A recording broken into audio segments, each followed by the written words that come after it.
ਜੈ ਮਸੀਹ ਦੀ ਸਾਰੇ ਭੈਣ ਭਰਾਵਾਂ ਨੂੰ ਗੋਡ ਬlesਸ ਯੂ। ਪਰਮੇਸ਼ਰ ਤੁਹਾਨੂੰ ਸਭ ਨੂੰ ਬਹੁਤ ਬਰਕਤ ਦੇਵੇ। ਚੰਗੀ ਸਵੇਰ ਪ੍ਰਭੂ ਯਿਸੂ ਮਸੀਹ ਜੀ ਦੇ ਨਾਮ ਦੇ ਵਿੱਚ ਪ੍ਰਭੂ ਦਾ ਧੰਨਵਾਦ ਕਰਦੇ ਹੈਗੇ ਆ ਇਸ ਹਫਤੇ ਦੀ ਆਪਣੀ ਫਰਾਈਡੇ ਮੀਟਿੰਗ ਦੇ ਲਈ। ਪਰਮੇਸ਼ਰ ਦੀ ਹਜ਼ੂਰੀ ਦਾ ਸ਼ੁਕਰੀਆ ਅਦਾ ਕਰਦੇ ਆ, ਪਰਮੇਸ਼ਰ ਦੇ ਕੰਮਾਂ ਦਾ ਧੰਨਵਾਦ ਕਰਦੇ ਆ। ਸਾਰੀ ਮਹਿਮਾ ਸਾਰਾ ਜਲਾਲ ਸਿਰਫ ਪ੍ਰਭੂ ਯਿਸੂ ਮਸੀਹ ਜੀ ਹੁਣਾਂ ਨੂੰ ਦਿੰਦੇ ਹੈਗੇ ਆ।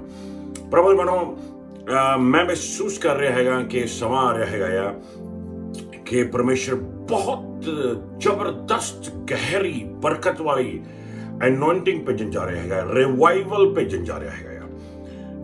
ਜਦੋਂ ਵੀ ਇਸ ਦੁਨੀਆ ਦੇ ਵਿੱਚ ਰਿਵਾਈਵਲ ਆਇਆ ਆ, ਰਿਵਾਈਵਲ ਦੀ ਰੂਹ ਛਾਈ ਆ, ਉਦੋਂ ਉਹ ਦੁਨੀਆ ਕਿਸੇ ਮੁਸ਼ਕਿਲ ਦੇ ਵਿੱਚੋਂ ਦੀ ਨਿਕਲ ਕੇ ਜਾ ਰਹੀ ਸੀਗੀ, ਕਿਸੇ ਡਰਾਈ ਟਾਈਮ ਦੇ ਵਿੱਚੋਂ ਦੀ ਨਿਕਲ ਕੇ ਜਾ ਰਹੀ ਸੀ, ਕਿਸੇ ਸੁੱਕੇ ਸਮੇਂ ਦੇ ਵਿੱਚੋਂ ਨਿਕਲ ਕੇ ਜਾ ਰਹੇ ਸੀ। ਸ਼ਾਇਦ ਇਕੋਨੋਮਿਕਲੀ ਸਿਚੁਏਸ਼ਨ ਖਰਾਬ ਸੀ, ਸ਼ਾਇਦ ਦੇਸ਼ਾਂ ਦੀ ਸਿਚੁਏਸ਼ਨ ਖਰਾਬ ਸੀ, ਸ਼ਾਇਦ ਗਰੀਬੀ ਜ਼ਿਆਦਾ ਸੀ ਜਾਂ ਸ਼ਾਇਦ ਬਿਮਾਰੀ ਜ਼ਿਆਦਾ ਸੀ। ਸੋ ਜਦੋਂ ਵੀ ਰਿਵਾਈਵਲ ਆਈ ਆ ਕਿਸੇ ਪਾਸੇ ਵੀ ਦੁਨੀਆ ਦੇ ਵਿੱਚ, ਮੈਨੂੰ ਯਾਦ ਹੈ ਕਿ 1992 ਦੇ ਵਿੱਚ ਰਿਵਾਈਵਲ ਆਈ, ਤੇ ਫਿਰ 80 ਦੇ ਵਿੱਚ ਵੀ ਰਿਵਾਈਵਲ ਆਈ, ਤੇ ਫਿਰ 70 ਦੇ ਵਿੱਚ ਵੀ ਜਦੋਂ ਵੀ ਰਿਵਾਈਵਲ ਆਈ ਦੁਨੀਆ ਇੱਕ ਐਸੀ ਨਹਿਰੇ ਥਾਂ ਦੇ ਵਿੱਚੋਂ ਦੀ ਗੁਜ਼ਰ ਕੇ ਜਾ ਰਹੀ ਸੀ, ਯਾਨੀ ਕਿ ਬਹੁਤ ਹੀ ਸੁੰਨਸਾਨ ਥਾਂ ਵਿੱਚੋਂ। ਇਹਨਾਂ ਦਿਨਾਂ ਦੇ ਵਿੱਚ ਇਹ 2-3 ਸਾਲ ਜਿਹੜੇ ਹੈਗੇ ਨੇ, ਦੁਨੀਆ ਬਹੁਤ ਹੀ ਜ਼ਿਆਦਾ ਮੁਸ਼ਕਲ ਵਿੱਚੋਂ ਦੀ ਨਿਕਲ ਕੇ ਗਈ ਹੈਗੀ ਆ। ਤੇ ਮੈਂ ਮਹਿਸੂਸ ਕਰਦਾ ਹਾਂ, ਮੈਂ ਵਿਸ਼ਵਾਸ ਕਰਦਾ ਹਾਂ ਕਿ ਵਾਕਈ ਇੱਕ ਐਸਾ ਸਮਾਂ, ਇੱਕ ਐਸਾ ਵਾਤਾਵਰਨ ਤਿਆਰ ਹੋ ਗਿਆ ਆ ਜਿੱਥੇ ਲੱਗਦਾ ਆ ਕਿ ਬਈ ਹੁਣ ਰਿਵਾਈਵਲ ਚਾਹੀਦੀ ਆ, ਤੇ ਹੁਣ ਰਿਵਾਈਵਲ ਆ ਰਹੀ ਆ। ਬਹੁਤ ਹੀ ਛੇਤੀ ਪਰਮੇਸ਼ਰ ਦਾ ਪਵਿੱਤਰ ਆਤਮਾ, ਪਰਮੇਸ਼ਰ ਦਾ ਰੂਹ, ਪਰਮੇਸ਼ਰ ਦੀ ਹਜ਼ੂਰੀ, ਪਰਮੇਸ਼ਰ ਦੀ ਅੱਗ ਜ਼ਬਰਦਸਤ ਤਰੀਕੇ ਦੇ ਨਾਲ ਡਿੱਗੇਗੀ ਸਾਰੀ ਦੁਨੀਆ ਦੇ ਉੱਤੇ। ਤੇ ਜਦੋਂ ਡਿੱਗੀ, ਜਿਹੜੇ ਭੈਣ ਭਰਾਵਾਂ ਨੇ ਆਪਣਾ ਦਿਲ ਤਿਆਰ ਕਰਕੇ ਰੱਖਿਆ ਹੋਇਆ ਆ, ਜਿਨ੍ਹਾਂ ਨੇ ਆਪਣੀ ਜ਼ਿੰਦਗੀ ਤਿਆਰ ਕਰਕੇ ਰੱਖੀ ਹੋਈ ਹੈ ਤਾਂ ਕਿ ਪਰਮੇਸ਼ਰ ਦੇ ਇੰਸਟਰੂਮੈਂਟਸ ਬਣ ਸਕਣ, ਪਰਮੇਸ਼ਰ ਦੇ ਸੇਵਕ ਤੇ ਸੇਵਕਾਈਆਂ ਬਣ ਸਕਣ, ਪਰਮੇਸ਼ਰ ਦੇ ਕਹਿ ਲਓ ਕਿ ਲੀਡਰਸ ਬਣ ਸਕਣ, ਆਗੂ ਬਣ ਸਕਣ, ਉਹਨਾਂ ਦੀਆਂ ਜ਼ਿੰਦਗੀਆਂ ਪਰਮੇਸ਼ਰ ਅਨੋਇੰਟ ਕਰੇਗਾ, ਰੂਹ ਨਾਲ ਭਰੇਗਾ ਤੇ ਇਸਤੇਮਾਲ ਕਰੇਗਾ ਆਪਣੀ ਮਹਿਮਾ ਦੇ ਵਾਸਤੇ, ਆਪਣੇ ਚਰਨ ਦੇ ਵਾਸਤੇ। ਆਮੀਨ। ਸੋ ਭਰਾਵੋ ਤੇ ਭੈਣੋ, ਮੈਂ ਮਹਿਸੂਸ ਕਰਦਾ ਹਾਂ ਕਿ ਆਪਾਂ ਸਭ ਨੂੰ ਤਿਆਰ ਹੋਣਾ ਚਾਹੀਦਾ ਤਾਂ ਕਿ ਪ੍ਰਭੂ ਆਪਾਂ ਨੂੰ ਇਸਤੇਮਾਲ ਕਰੇ। ਆਪਾਂ ਸਭ ਨੂੰ ਰੈਡੀ ਰਹਿਣਾ ਚਾਹੀਦਾ ਤਾਂ ਕਿ ਪਰਮੇਸ਼ਵਰ ਇਸਤੇਮਾਲ ਕਰੇ ਆਪਾਂ ਸਾਰਿਆਂ ਨੂੰ। ਆਓ ਪਰਮੇਸ਼ਵਰ ਵਿੱਚ ਜਾਵਾਂਗੇ, ਦੇਖਾਂਗੇ ਫਸਟ ਤਿਮੋਥੀ ਚੈਪਟਰ 3 ਵਰਸ 10 ਪੜਾਂਗੇ। ਪਹਿਲਾ ਤਿਮੋਥੀਅਸ ਉਹਦਾ 3 ਚੈਪਟਰ 10ਵਾਂ ਵਰਸ ਦੇਖਾਂਗੇ ਧਿਆਨ ਦੇ ਨਾਲ ਕਿ ਜਦੋਂ ਪਰਮੇਸ਼ਰ ਕਿਸੇ ਨੂੰ ਇਸਤੇਮਾਲ ਕਰਨਾ ਚਾਹੁੰਦਾ ਆ, ਉਹ ਤੋਂ ਪਹਿਲਾਂ ਪਰਮੇਸ਼ਰ ਉਸ ਇਨਸਾਨ ਨੂੰ ਵੱਖਰੇ ਪ੍ਰਤਿਆਵਿਆਂ ਦੇ ਵਿੱਚੋਂ ਦੀ ਗੁਜ਼ਾਰ ਕੇ ਤਿਆਰ ਕਰਦਾ ਆ ਤਾਂ ਕਿ ਉਹਨੂੰ ਇਸਤੇਮਾਲ ਕਰ ਸਕੇ। ਆਓ ਪੜਾਂਗੇ। ਜੀ ਹਾਂ, ਉਹਨਾਂ ਦੀ ਪਹਿਲਾਂ ਪੂਰਨ ਜਾਂਚ ਹੋਣੀ ਜ਼ਰੂਰੀ ਹੈ। ਇਹ ਹੋਣ ਤੇ ਜੇਕਰ ਉਹ ਹਰ ਤਰ੍ਹਾਂ ਨਾਲ ਨਿਹਕਲੰਕ ਹੋਣ ਤਾਂ ਉਹਨਾਂ ਨੂੰ ਸੇਵਾ ਕਰਨ ਦਿੱਤੀ ਜਾਵੇ। ਵਾਓ! ਪਰਮੇਸ਼ਰ ਹਰ ਤਰ੍ਹਾਂ ਦੇ ਨਾਲ, ਹਰ ਤਰੀਕੇ ਦੇ ਨਾਲ ਜਾਂਚ ਕਰਦਾ ਆ, ਟੈਸਟ ਕਰਦਾ ਆ, ਉਹਨੂੰ ਪ੍ਰਤਿਆਵਿਆਂ ਥੱਲੋਂ ਦੀ ਕੱਢਦਾ ਆ। ਜਦੋਂ ਵੀ ਕੋਈ ਵੱਡੀ ਜੌਬ ਮਿਲਣੀ ਹੋਵੇ, ਤੁਹਾਨੂੰ ਪਹਿਲਾਂ ਟੈਸਟ ਵਿੱਚੋਂ ਦੀ ਗੁਜ਼ਾਰਿਆ ਜਾਂਦਾ ਆ। ਤੁਹਾਡੀ ਜ਼ਿੰਦਗੀ ਟੈਸਟ ਵਿੱਚੋਂ ਦੀ ਗੁਜ਼ਰਦੀ ਆ। ਵੱਖਰੇ ਤਰੀਕੇ ਦੇ ਟੈਸਟ ਪਰਮੇਸ਼ਰ ਲਏਗਾ ਤੁਹਾਡੀ ਜ਼ਿੰਦਗੀ ਨੂੰ ਪਰਖਣ ਦੇ ਵਾਸਤੇ, ਦੇਖਣ ਦੇ ਵਾਸਤੇ, ਤਿਆਰ ਕਰਨ ਦੇ ਵਾਸਤੇ, ਤਾਂ ਕਿ ਪਰਮੇਸ਼ਰ ਤੁਹਾਨੂੰ ਉਹ ਅਨੋਇੰਟਿੰਗ ਦੇ ਸਕੇ, ਉਹ ਪਾਵਰ ਦੇ ਸਕੇ ਜਿਹਦੇ ਨਾਲ ਪਰਮੇਸ਼ਰ ਨੇ ਤੁਹਾਨੂੰ ਇਸਤੇਮਾਲ ਕਰਨਾ ਆਪਣੀ ਮਹਿਮਾ ਤੇ ਆਪਣੇ ਚਰਨ ਦੇ ਵਾਸਤੇ। ਆਮੀਨ। ਸੋ ਆਓ ਅੱਜ ਆਪਾਂ ਦੇਖਾਂਗੇ ਕਿਸ ਤਰ੍ਹਾਂ ਦੇ ਐਸੀ ਪ੍ਰੀਖਿਆਵਾਂ ਪਰਮੇਸ਼ਰ ਲੈਂਦਾ ਆ, ऐसी कैसी ਪ੍ਰੀਖਿਆਵਾਂ ਪਰਮੇਸ਼ਰ ਲੈਂਦਾ ਹੈ, कैसे ऐसे टेस्ट परमेश्वर ਲੈਂਦਾ ਆ ਕਿਸੇ ਇੱਕ ਇਨਸਾਨ ਦੇ, ਕਿਸੇ ਜਿਹਨੂੰ ਪਰਮੇਸ਼ਰ ਇਸਤੇਮਾਲ ਕਰਨਾ ਚਾਹੁੰਦਾ। ਪੁਰਾਣੇ ਨਿਯਮ ਦੇ ਵਿੱਚ ਜਿੰਨੇ ਵੀ ਪੁਰੋਹਿਤ ਹੋਏ ਨੇ, ਪ੍ਰੋਫਿਟਸ ਹੋਏ ਨੇ, ਰਾਜੇ ਹੋਏ ਨੇ, ਪਰਮੇਸ਼ਰ ਨੇ ਉਹਨਾਂ ਨੂੰ ਵੱਖਰੇ ਵੱਖਰੇ ਇਮਤਿਹਾਨਾਂ ਦੇ ਵਿੱਚੋਂ ਦੀ ਗੁਜ਼ਾਰਿਆ, ਟੈਸਟ ਦੇ ਵਿੱਚੋਂ ਦੀ ਗੁਜ਼ਾਰਿਆ, ਤੇ ਉਹਨਾਂ ਦੇ ਦਿਲ ਨੂੰ ਤਿਆਰ ਕੀਤਾ ਆਪਣੀ ਹਜ਼ੂਰੀ ਦੇ ਲਈ, ਆਪਣੇ ਮਸਾ ਦੇ ਲਈ, ਆਪਣੀ ਅਥਾਰਟੀ ਦੇ ਲਈ, ਤਾਂ ਕਿ ਪਰਮੇਸ਼ਰ ਉਹਨਾਂ ਦੀ ਜ਼ਿੰਦਗੀਆਂ ਨੂੰ ਯੂਜ਼ ਕਰ ਸਕੇ ਆਪਣੀ ਮਹਿਮਾ ਦੇ ਵਾਸਤੇ, ਤੇ ਬਹੁਤ ਸਾਰੀ ਬਰਕਤ ਲੋਕਾਂ ਨੂੰ ਮਿਲ ਸਕੇ। ਆਮੀਨ। ਸੋ ਆਓ ਪੜਾਂਗੇ ਭਰਾਵੋ ਦੇ ਬਣੋ ਇਬਰਾਨੀਆਂ ਦਾ 12ਵਾਂ ਚੈਪਟਰ ਦੇਖਾਂਗੇ। ਇਬਰਾਨੀਆਂ ਦਾ 12ਵਾਂ ਚੈਪਟਰ, ਉਹਦਾ ਵਰਸ 29 ਦੇਖਾਂਗੇ ਆਪਾਂ। ਧਿਆਨ ਦੇ ਨਾਲ ਪਰਮੇਸ਼ਰ ਦਾ ਵਚਨ ਕੀ ਆਖਦਾ ਹੈਗਾ ਆ ਆਪਾਂ ਨੂੰ। ਜੀ ਹਾਂ, ਕਿਉਂਕਿ ਸਾਡਾ ਪਰਮੇਸ਼ਰ ਭਸਮ ਕਰਨ ਵਾਲੀ ਅੱਗ ਹੈ। ਜਿਹੜਾ ਪਰਮੇਸ਼ਰ ਭਸਮ ਕਰਨ ਵਾਲੀ ਅੱਗ ਹੈ, ਉਸ ਪਰਮੇਸ਼ਰ ਤੋਂ ਡਰ ਕੇ ਜ਼ਿੰਦਗੀ ਬਤੀਤ ਕਰਨੀ ਆ, ਤੇ ਐਸ ਹੀ ਅੱਗ ਦੇ ਨਾਲ ਪਰਮੇਸ਼ਵਰ ਆਪਣੀਆਂ ਜ਼ਿੰਦਗੀਆਂ ਨੂੰ ਬਣਾਉਂਦਾ ਆ, ਆਪਣੀਆਂ ਜ਼ਿੰਦਗੀਆਂ ਨੂੰ ਆਪਣੀ ਹਜ਼ੂਰੀ ਦੇ ਨਾਲ ਤਿਆਰ ਕਰਦਾ ਆ, ਤਾਂ ਕਿ ਇਹ ਇਨਸਟਰੂਮੈਂਟਸ, ਇਹ ਜਿਹੜੇ ਵੈਸਲ ਹੈਗੇ ਨੇ, ਇਹ ਇਸਤੇਮਾਲ ਕੀਤੇ ਜਾਣ ਪਰਮੇਸ਼ਵਰ ਦੀ ਮਹਿਮਾ ਦੇ ਵਾਸਤੇ। ਸੋ ਸਭ ਤੋਂ ਪਹਿਲਾਂ ਜਦੋਂ ਸੈਲਵੇਸ਼ਨ ਹੁੰਦੀ ਹੈ ਆਪਣੇ ਵਿੱਚ, ਸਭ ਤੋਂ ਪਹਿਲਾਂ ਪ੍ਰਭੂ ਦੀ ਸੇਵਾ ਕਰਨ ਦਾ ਬੀਜ ਸਾਡੇ ਦਿਲ ਵਿੱਚ ਬੀਜਿਆ ਜਾਂਦਾ ਹੈ ਸੈਲਵੇਸ਼ਨ ਦੇ ਟਾਈਮ ਤੇ। ਉਹ ਤੋਂ ਬਾਅਦ ਜਦੋਂ ਪਰਮੇਸ਼ਰ ਆਪਾਂ ਨੂੰ ਬੁਲਾਉਂਦਾ ਆ, ਆਪਾਂ ਨੂੰ ਉੱਤੇ ਬੁਲਾਵਾ ਆਉਂਦਾ ਆ, ਉਸ ਬੁਲਾਵੇ ਦੇ ਨਾਲ ਉਸ ਸੇਵਾ ਦਾ, ਉਸ ਮਿਨਿਸਟਰੀ ਦਾ ਜਨਮ ਹੁੰਦਾ ਆ ਆਪਣੇ ਵਿੱਚ, ਕਿਉਂਕਿ ਆਪਾਂ ਉਸ ਬੁਲਾਵੇ ਨੂੰ ਹਾਂ ਕਹਿਤੀ, ਪ੍ਰਭੂ ਜੀ ਮੈਨੂੰ ਭੇਜ, ਮੈਂ ਜਾਊਂਗਾ। ਆਮੀਨ। ਉਸ ਬੁਲਾਵੇ ਦਾ ਜਨਮ ਹੋ ਜਾਂਦਾ ਹੈ। ਉਹ ਤੋਂ ਬਾਅਦ ਜਦੋਂ ਆਪਾਂ ਅੱਗੇ ਵਧਦੇ ਹਾਂ, ਮਿਨਿਸਟਰੀ ਦੀ ਪ੍ਰੈਪਰੇਸ਼ਨ ਕਰਦੇ ਹਾਂ, ਉਦੋਂ ਉਸ ਮਿਨਿਸਟਰੀ ਤੇ ਟੈਸਟਸ ਆਉਂਦੇ ਨੇ, ਆਪਾਂ ਪ੍ਰਤਿਆਵਿਆਂ ਦੇ ਵਿੱਚੋਂ ਦੀ ਗੁਜ਼ਰਦੇ ਹਾਂ, ਇਮਤਿਹਾਨਾਂ ਦੇ ਵਿੱਚੋਂ ਦੀ ਗੁਜ਼ਰਦੇ ਹਾਂ। ਪਰਮੇਸ਼ਰ ਸਾਨੂੰ ਇਸਤੇਮਾਲ ਕਰਦਾ ਆਪਣੀ ਮਹਿਮਾ ਦੇ ਵਾਸਤੇ। ਆਮੀਨ। ਤੇ ਫਿਰ ਜਦੋਂ ਆਪਾਂ ਰੂਹ ਦੇ ਵਿੱਚ ਮੈਚੁਰ ਹੋ ਜਾਂਦੇ ਹਾਂ, ਮਿਨਿਸਟਰੀ ਮੈਚੁਰ ਹੋ ਜਾਂਦੀ ਆ, ਉੱਥੇ ਫਿਰ ਤੁਸੀਂ ਕਹਿ ਸਕਦੇ ਹੋ ਕਿ ਹੁਣ ਉਹ ਮਿਨਿਸਟਰੀ, ਉਹ ਸੇਵਾ ਜਿਹੜੀ ਹੈਗੀ ਆ ਪਰਮੇਸ਼ਰ ਦੀ ਪੂਰੀ ਹੋਣ ਜਾ ਰਹੀ ਹੈਗੀ ਆ। ਸੋ ਆਓ ਦੇਖੀਏ ਵੱਖਰੇ ਵੱਖਰੇ ਜਿਹੜੇ ਟੈਸਟਸ ਆਉਂਦੇ ਨੇ ਆਪਣੀਆਂ ਜ਼ਿੰਦਗੀਆਂ ਉੱਤੇ। ਪਹਿਲੇ ਨੰਬਰ ਤੇ ਦੇਖਾਂਗੇ ਪਰਮੇਸ਼ਰ ਦਾ ਵਚਨ ਜੈਨੇਸਿਸ ਚੈਪਟਰ 12 ਤੋਂ ਲੈ ਕੇ ਜੈਨੇਸਿਸ ਚੈਪਟਰ 18 ਪੜਾਂਗੇ, ਨਹੀਂ ਹੋਮਵਰਕ ਆ ਤੁਹਾਨੂੰ। 12ਵੇਂ ਚੈਪਟਰ ਤੋਂ ਲੈ ਕੇ ਜੈਨੇਸਿਸ ਦੇ 18ਵੇਂ ਚੈਪਟਰ ਦੇ ਵਿੱਚ ਜਾਓਗੇ ਤੇ ਅਬਰਾਹਮ ਦੀ ਗੱਲਬਾਤ ਲਿਖੀ ਗਈ ਹੈ, ਅਬਰਾਹਮ ਦੀ ਕਹਾਣੀ ਲਿਖੀ ਗਈ ਹੈ। ਇੱਕ ਚੀਜ਼ ਜਿਹੜੀ ਅਬਰਾਹਮ ਦੀ ਜ਼ਿੰਦਗੀ ਦੇ ਵਿੱਚ ਆਈ, ਜਿਹੜੀ ਪਰਮੇਸ਼ਰ ਨੇ ਉਹਨੂੰ ਉਹ ਪਰਤਿਆਇਆ, ਪਰਮੇਸ਼ਰ ਨੇ ਉਹਨੂੰ ਟੈਸਟ ਕੀਤਾ, ਉਹ ਪਤਾ ਕੀ ਆ? Test of time. ਪਹਿਲਾ ਇਮਤਿਹਾਨ ਜਿਹੜਾ ਪਰਮੇਸ਼ਰ ਲੈਂਦਾ ਹੈ ਹਰ ਇੱਕ ਮਨੁੱਖ ਤੋਂ, ਹਰ ਇੱਕ ਸੇਵਾਦਾਰ ਤੋਂ, ਉਹ ਹੈ ਸਮੇਂ ਦਾ ਇਮਤਿਹਾਨ। ਜਾਨੀ ਕਿ ਪਰਮੇਸ਼ਰ ਨੂੰ ਵਾਅਦਾ ਕਰਦਾ ਆ, ਜਾਨੀ ਕਿ ਪਰਮੇਸ਼ਰ ਕਹਿੰਦਾ ਹੈ ਕਿ ਮੈਂ ਤੈਨੂੰ ਯੂਜ਼ ਕਰੂੰਗਾ, ਮੈਂ ਤੈਨੂੰ ਬਲੈਸ ਕਰੂੰਗਾ, ਮੈਂ ਤੈਨੂੰ ਅਨੋਇੰਟ ਕਰੂੰਗਾ ਆਪਣੀ ਮਹਿਮਾ ਦੇ ਵਾਸਤੇ, ਲੇਕਿਨ ਵੇਟ ਕਰ। ਤੇ ਇਨਸਾਨ ਆਏ ਕਰਕੇ ਬਹਿ ਜਾਂਦਾ, ਵੇਟ ਕਰਦਾ। ਟਾਈਮ ਨਹੀਂ ਜਾਂਦਾ। ਅਬਰਾਹਮ ਨੇ ਵੇਟ ਕੀਤੀ। ਅਬਰਾਹਮ ਨੂੰ ਪਰਮੇਸ਼ਰ ਨੇ ਕਿਹਾ, ਤੂੰ ਸਾਰੀ ਦੁਨੀਆ ਦਾ ਪਿਤਾ ਠਹਿਰਾਏਂਗਾ, ਤੇਰੇ ਬੱਚੇ ਇੰਨੇ ਹੋਣਗੇ ਜਿੰਨੇ ਬੀਚ ਦੇ ਉੱਤੇ, ਸਮੁੰਦਰ ਦੇ ਕੰਢੇ, ਜਿੰਨੇ ਮਿੱਟੀ ਦੇ ਕਣਕੇ ਹੁੰਦੇ ਨੇ, ਇੰਨੀ ਜ਼ਿਆਦਾ। ਹਜੇ ਤਾਂ ਇੱਕ ਬੱਚਾ ਵੀ ਹੈ ਨਹੀਂ ਸੀਗਾ। ਵੇਟ ਕਰਦਾ ਰਿਹਾ, ਵਿਆਹ ਵੀ ਹੋ ਗਿਆ ਸੀਗਾ, ਵੇਟ ਕਰਦਾ ਰਿਹਾ। ਕਾਫੀ ਵੇਟ ਕਰਨਾ ਪਿਆ ਉਹਨੂੰ, ਤੇ ਉਸ ਵੇਟ ਕਰਨ ਦੇ ਦੌਰਾਨ ਉਹਦੀ ਜ਼ਿੰਦਗੀ ਬਹੁਤ ਵੱਖਰੇ ਟੈਸਟ ਵਿੱਚ ਗੁਜ਼ਰੀ। ਪ੍ਰਭੂ ਕਦੋਂ ਟਾਈਮ ਆਊਗਾ? ਪ੍ਰਭੂ ਜੀ ਲੋਕ ਮਖੌਲ ਉਡਾਉਂਦੇ ਨੇ, ਪ੍ਰਭੂ ਜੀ ਲੋਕ ਤਾਨੇ ਮਾਰਦੇ ਨੇ, ਪ੍ਰਭੂ ਜੀ ਲੋਕ ਹੱਸਦੇ ਨੇ, ਕਦੋਂ ਟਾਈਮ ਆਏਗਾ? ਪ੍ਰਭੂ ਕਹਿੰਦਾ ਵੇਟ ਕਰ, you are going through test of time, wait. ਇਹ ਟੈਸਟ ਆਫ ਟਾਈਮ ਹਰ ਇੱਕ ਜ਼ਿੰਦਗੀ ਦੇ ਵਿੱਚੋਂ ਦੀ ਪਰਮੇਸ਼ਰ ਗੁਜ਼ਾਰਦਾ ਆ, ਹਰ ਇੱਕ ਸੇਵਕ ਨੂੰ, ਹਰ ਇੱਕ ਭੈਣ ਨੂੰ, ਭਰਾ ਨੂੰ, ਜਿਹੜੇ ਪਰਮੇਸ਼ਰ ਦੀ ਸੇਵਾ ਕਰਨਾ ਚਾਹੁੰਦੇ ਹੈਗੇ ਨੇ। ਪਰਮੇਸ਼ਵਰ ਦੇ ਸਮੇਂ ਦੇ ਵਿੱਚ ਜਾ ਕੇ ਬਰਕਤ ਤੁਹਾਡੇ ਉੱਤੇ ਆਊਗੀ, ਜੇ ਤੁਸੀਂ ਇਹ time of test of time pass ਕਰ ਲਿਆ। ਆਮੀਨ। ਸੋ ਟਾਈਮ ਟੈਸਟ ਜਿਹੜਾ ਹੈਗਾ ਸਾਰਿਆਂ ਦੀਆਂ ਜ਼ਿੰਦਗੀਆਂ ਦੇ ਵਿੱਚ ਆਉਂਦਾ ਹੈਗਾ ਆ।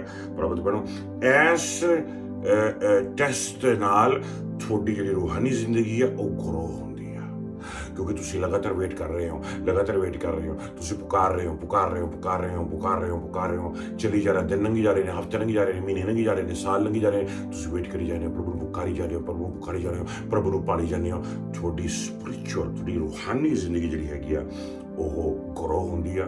ਤੇ ਪਰਮੇਸ਼ਰ ਹਰ ਇੱਕ ਲੀਡਰ, ਹਰ ਇੱਕ ਆਗੂ, ਹਰ ਇੱਕ ਜਿਹਨੂੰ ਇਸਤੇਮਾਲ ਕਰਨਾ ਇੰਸਟਰੂਮੈਂਟ ਦੇ, ਉਹਨਾਂ ਦੇ ਮੋਟਿਵਸ ਤੇ ਉਹਨਾਂ ਦੇ ਐਟੀਟਿਊਡ ਜਿਹੜਾ ਹੈਗਾ ਆ ਉਹ ਸਿੱਧਾ ਕਰੇਗਾ। ਪ੍ਰਭੂ ਪਰਖੇਗਾ ਵੀ ਉਹਨਾਂ ਦੇ ਮੋਟਿਵਸ ਕੀ ਨੇ, ਪ੍ਰਭੂ ਪਰਖੇਗਾ ਕਿ ਉਹਨਾਂ ਦਾ ਐਟੀਟਿਊਡ ਕੀ ਆ। ਆਮੇਨ। ਉਹ ਤੋਂ ਪਹਿਲਾਂ ਕਿ ਉਹ ਬਰਕਤ ਉਹਨਾਂ ਦੀ ਜ਼ਿੰਦਗੀ ਤੇ ਆਵੇ।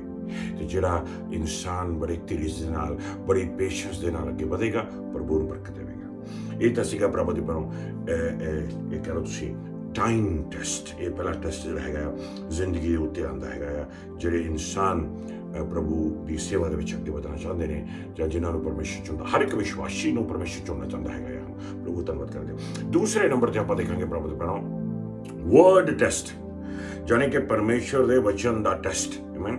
ਜਦੋਂ ਵਰਡ ਟੈਸਟ ਦੀ ਗੱਲ ਆਉਂਦੀ ਹੈਗੀ ਆਪਾਂ ਪੜਾਂਗੇ ਪਰਮੇਸ਼ਰ ਦਾ ਵਚਨ। ਵੈਸੇ ਤਾਂ ਤੁਸੀਂ ਜੈਨੇਸਿਸ ਚੈਪਟਰ 37 ਤੋਂ ਲੈ ਕੇ 45 ਤੱਕ ਸਾਰੀ ਕਹਾਣੀ ਪੜ੍ਹ ਸਕਦੇ ਹੋ ਜੋਸਫ ਦੀ ਜ਼ਿੰਦਗੀ ਦੀ।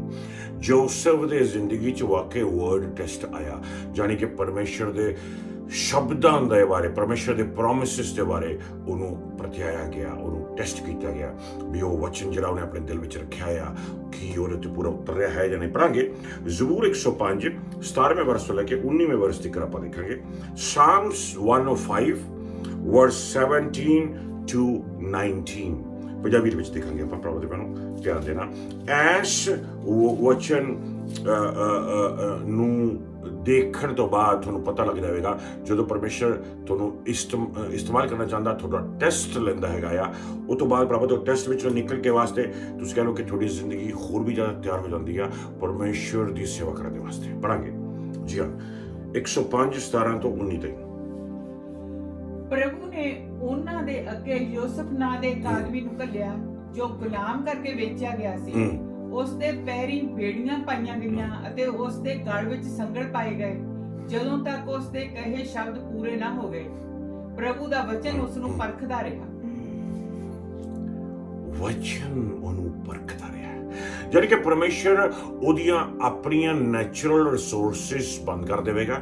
ਉਹਦੀਆਂ ਸਾਰੀਆਂ ਰਿਸੋਰਸਿਸ ਜਿਹੜੀਆਂ ਉਹਨੂੰ ਉਹਦੇ ਪਰਿਵਾਰ ਤੋਂ ਆਉਂਦੀਆਂ ਨੇ, ਜਿਹੜੀਆਂ ਉਹਨੂੰ ਉਹਦੇ ਦੋਸਤਾਂ ਤੋਂ ਆਉਂਦੀਆਂ ਨੇ, ਜਿਹੜੀਆਂ ਉਹਨੂੰ ਉਹਦੇ ਘਰਾਣੇ ਤੋਂ ਆਉਂਦੀਆਂ ਨੇ, ਉਹ ਸਾਰੀਆਂ ਬੰਦ ਕਰ ਦੇਵੇਗਾ ਰਿਸੋਰਸਿਸ। ਤੇ ਪਰਮੇਸ਼ਰ ਦੇਖੇਗਾ ਕਿ ਵਚਨ ਹੀ ਇਹਦੀ ਪੂਰੀ ਸਟਰੈਂਥ ਹੈ, ਕਿ ਇਹਨੇ 100% ਪ੍ਰਭੂ ਦੇ ਵਚਨ ਤੇ ਧਿਆਨ ਲਾਇਆ ਹੋਇਆ ਹੈ, ਜਾਂ ਹਜੇ ਵੀ ਕਹਿੰਦਾ ਚਲ ਕੋਈ ਗੱਲ ਨਹੀਂ, ਜੇ ਰੱਬ ਵੱਲੋਂ ਨਾ ਹੋਵੇ ਜਾਂ ਵਚਨ ਵੱਲੋਂ ਨਾ ਹੋਵੇ, ਮੈਨੂੰ ਪਰਿਵਾਰ ਵੱਲੋਂ ਬਰਕਤ ਆ ਜਾਏਗੀ, ਮੈਨੂੰ ਆਪਣੇ ਘਰਾਣੇ ਵੱਲੋਂ ਬਰਕਤ ਆ ਜਾਏਗੀ, ਮੈਨੂੰ ਆਪਣੇ ਦੋਸਤ ਵੱਲੋਂ ਬਰਕਤ ਆ ਜਾਊਗੀ, ਮੈਨੂੰ ਭੈਣ ਭਰਾਵਾਂ ਵੱਲੋਂ ਬਰਕਤ ਆ ਜਾਊਗੀ। ਪਰਮੇਸ਼ਰ ਪੂਰੀ ਤਰ੍ਹਾਂ ਦੇ ਨਾਲ ਦੂਜੀਆਂ ਰਿਸੋਰਸਿਸ, ਹਿਊਮਨ ਰਿਸੋਰਸਿਸ ਬੰਦ ਕਰ ਦੇਵੇਗਾ ਤੇ ਪ੍ਰਭੂ ਦੇਖੇਗਾ, ਵਚਨ ਤੁਹਾਨੂੰ ਪਰਖੇਗਾ ਕਿ ਤੁਸੀਂ ਪੂਰਾ ਭਰੋਸਾ ਜਿਹੜਾ ਹੈਗਾ ਉਹ ਸੱਚੇ ਪਰਮਾਤਮਾ ਦੇ ਵਚਨਾਂ ਤੇ ਲਾ ਰਹੇ ਹੈਗੇ ਹੋ, ਜਾਂ ਹਜੇ ਵੀ ਤੁਸੀਂ ਸੋਚਦੇ ਹੋ ਕੋਈ ਗੱਲ ਨਹੀਂ, ਥੋੜੀ ਸੇਵਿੰਗ ਪਈ ਹੋਈ ਹੈ, ਕੋਈ ਗੱਲ ਨਹੀਂ ਮੈਂ ਫਲਾਣੇ ਅਕਾਊਂਟ 'ਚ ਥੋੜਾ ਰੱਖਿਆ ਹੋਇਆ ਆ, ਕੋਈ ਗੱਲ ਨਹੀਂ ਮਾਮਾ ਹੈਲਪ ਕਰੂਗਾ, ਕੋਈ ਗੱਲ ਨਹੀਂ ਚਾਚਾ ਹੈਲਪ ਕਰੂਗਾ, ਕੋਈ ਗੱਲ ਨਹੀਂ ਹੈਲਪ ਇੱਧਰੋਂ ਆ ਜਾਊਗੀ ਉੱਧਰੋਂ ਆ ਜਾਊਗੀ। ਪਰਮੇਸ਼ਰ ਉਸ ਟੈਸਟ ਵਿੱਚ ਤੁਹਾਨੂੰ ਗੁਜ਼ਾਰੇਗਾ। ਜਿਸ ਤਰ੍ਹਾਂ ਜੋਸਫ ਦੀ ਜ਼ਿੰਦਗੀ, ਪਰਮੇਸ਼ਰ ਨੇ ਜੋਸਫ ਨੂੰ ਕੱਢਿਆ ਆਪਣੇ ਭੈਣ ਭਰਾਵਾਂ ਤੋਂ, ਆਪਣੇ ਮਾਂ-ਬਾਪ ਤੋਂ, ਇੱਕ ਐਸੇ ਦੇਸ਼ ਵਿੱਚ ਲੈ ਗਿਆ ਜਿੱਥੇ ਉਹਨੂੰ ਕੋਈ ਜਾਣਦਾ ਨਹੀਂ ਸੀ। ਹੱਥਾਂ ਦੇ ਵਿੱਚ ਹੱਥਕੜੀਆਂ, ਪੈਰਾਂ ਵਿੱਚ ਬੇੜੀਆਂ। ਉਹਦਾ ਸਿਰਫ ਇੱਕੋ ਹੀ ਭਰੋਸਾ ਸੀਗਾ, ਸੱਚੇ ਪਰਮਾਤਮਾ ਦੇ ਉੱਤੇ ਸੀਗਾ। ਪਰਮੇਸ਼ਰ ਦਾ ਵਚਨ ਉਹਦੀ ਢਾਲ ਸੀ, ਪਰਮੇਸ਼ਰ ਦਾ ਵਚਨ ਉਹਦਾ ਸਹਾਰਾ ਸੀ। ਤੇ ਪਰਮੇਸ਼ਰ ਦੇਖਣਾ ਚਾਹੁੰਦਾ ਸੀਗਾ ਕਿ ਕੀ ਉਹ ਵਰਡ ਟੈਸਟ ਦੇ ਵਿੱਚ ਨਹੀਂ ਪਾਸ ਹੋ ਰਿਹਾ ਹੈ, ਵਿੱਚ ਤੇ ਵਚਨ ਹੀ ਤੁਹਾਡੇ ਲਈ ਸਭ ਕੁਝ ਹੋਵੇ, ਹੋਰ ਕੁਝ ਨਾ ਹੋਵੇ ਤੁਹਾਡੇ ਚਾਰੋਂ ਪਾਸੇ। ਸਿਰਫ ਪਰਮੇਸ਼ਰ ਦਾ ਵਚਨ ਫੜ ਕੇ ਹੀ ਆਪਾਂ ਆਪਣੀ ਜ਼ਿੰਦਗੀ ਜਿਹੜੀ ਹੈਗੀ ਬਤੀਤ ਕਰਨੀ ਆ, ਅੱਗੇ ਕੱਢਣੀ ਹੈਗੀ ਆ। ਜਦੋਂ ਆਪਾਂ ਪਾਸ ਕਰਦੇ ਹੈਗੇ ਆ ਉਸ ਵਚਨ ਦੇ ਵਿੱਚੋਂ, ਉਦੋਂ ਪਰਮੇਸ਼ਰ ਆਪਾਂ ਨੂੰ ਬਰਕਤ ਦਿੰਦਾ ਹੈਗਾ। ਆਓ ਦੇਖਾਂਗੇ ਤੀਸਰੇ ਨੰਬਰ ਤੇ ਕਰੈਕਟਰ ਟੈਸਟ ਆਪਾਂ ਪੜਾਂਗੇ ਬਰਾਬਰ ਬਣਾ, ਜਾਣੀ ਕਿ ਤੁਹਾਡਾ ਕਰੈਕਟਰ ਜਿਹੜਾ ਹੈਗਾ ਤੁਹਾਡਾ ਐਟੀਟਿਊਡ ਜਿਹੜਾ ਹੈਗਾ ਉਹ ਵੀ ਪਰਖਿਆ ਜਾਵੇਗਾ। ਇਹ ਵੀ ਤੁਸੀਂ ਸਮੂਏਲ ਦੀ ਕਿਤਾਬ ਦੇ ਵਿੱਚੋਂ ਪਹਿਲਾ ਸਮੂਏਲ ਚੈਪਟਰ 2 ਚੈਪਟਰ 3 ਦੇ ਵਿੱਚੋਂ ਪੜ੍ਹ ਸਕਦੇ ਹੈਗੇ ਆ। ਸਮੂਏਲ ਇੱਕ ਐਸੀ ਸੁਸਾਇਟੀ ਦੇ ਵਿੱਚ ਜੀ ਰਿਹਾ ਸੀ ਜਿਹੜੀ ਸੁਸਾਇਟੀ ਬਹੁਤ ਹੀ ਜ਼ਿਆਦਾ ਕਰਪਟ ਸੀਗੀ, ਜਿਹੜੀ ਸੁਸਾਇਟੀ ਬਹੁਤ ਹੀ ਪਾਪ ਦੇ ਵਿੱਚ ਜਾ ਚੁੱਕੀ ਸੀਗੀ, ਜਿਹੜੀ ਸੁਸਾਇਟੀ ਬਹੁਤ ਹੀ ਖਰਾਬ ਗੰਦੀ ਸੁਸਾਇਟੀ ਸੀ। ਲੇਕਿਨ ਫਿਰ ਵੀ ਪਰਮੇਸ਼ਰ ਨੇ ਸਮੂਏਲ ਨੂੰ ਪਰਖਿਆ, ਉਹਦਾ ਕਰੈਕਟਰ ਚੈੱਕ ਕੀਤਾ, ਉਹਦਾ ਐਟੀਟਿਊਡ ਚੈੱਕ ਕੀਤਾ। ਵਾਕਈ ਸਮੂਏਲ ਦਾ ਜਿਹੜਾ ਕਰੈਕਟਰ ਸੀਗਾ ਉਹ ਬੜਾ ਪਵਿੱਤਰ, ਬਹੁਤ ਇੰਟੈਗ੍ਰਿਟੀ ਦੇ ਵਿੱਚ ਉਹ ਆਪਣੀ ਜ਼ਿੰਦਗੀ ਜਿਹੜੀ ਹੈਗੀ ਬਤੀਤ ਕਰ ਰਿਹਾ ਸੀਗਾ। ਸੋ ਪ੍ਰਭੂ ਦੇ ਬਨੋ, ਇਹ ਤੀਸਰਾ ਟੈਸਟ ਹੈਗਾ ਜਦੋਂ ਪਰਮੇਸ਼ਰ ਤੁਹਾਨੂੰ ਚੈੱਕ ਕਰੇਗਾ ਕਿ ਤੁਹਾਡੀਆਂ ਅੱਖਾਂ ਜਿਹੜੀਆਂ ਨੇ ਪਵਿੱਤਰ ਨੇ। ਪਰਮੇਸ਼ਰ ਚੈੱਕ ਕਰੇਗਾ ਤੁਹਾਡੀਆਂ ਅੱਖਾਂ ਕਿਤੇ ਉਹਨਾਂ ਦੁਨੀਆ ਦੀਆਂ ਚੀਜ਼ਾਂ ਵੱਲੋਂ ਤਾਂ ਨਹੀਂ ਜਾ ਰਹੀਆਂ, ਤੁਹਾਡੇ ਕੰਨ ਕਦੇ ਦੁਨੀਆ ਦੀ ਚੀਜ਼ਾਂ ਵੱਲੋਂ ਤਾਂ ਨਹੀਂ ਜਾ ਰਹੇ, ਤੁਹਾਡਾ ਸਰੀਰ ਕਿਤੇ ਦੁਨੀਆ ਦੀ ਚੀਜ਼ਾਂ ਵੱਲੋਂ ਤਾਂ ਨਹੀਂ ਜਾ ਰਿਹਾ। ਜਿਹੜੀਆਂ ਚੀਜ਼ਾਂ ਦੁਨੀਆ ਵਿੱਚ ਤੁਹਾਨੂੰ ਚੰਗੀਆਂ ਲੱਗਦੀਆਂ ਨੇ, ਕਿਤੇ ਨੂੰ ਅਟਰੈਕਟ ਕਰਦੀਆਂ ਨੇ। ਤੁਹਾਡਾ ਕਰੈਕਟਰ ਚੈੱਕ ਕੀਤਾ ਜਾਵੇਗਾ ਕਿ ਕੀ ਤੁਸੀਂ ਆਪਣਾ ਪੂਰਾ ਧਿਆਨ, ਪੂਰਾ ਮਨ, ਤੁਸੀਂ ਆਪਣਾ ਜਿਸਮ, ਤੁਸੀਂ ਆਪਣੀਆਂ ਅੱਖਾਂ ਪਰਮੇਸ਼ਰ ਤੇ ਹੀ ਲਾ ਕੇ ਰੱਖ ਰਹੇ ਹੈਗੇ ਹੋ। ਜਾਂ ਨਹੀਂ।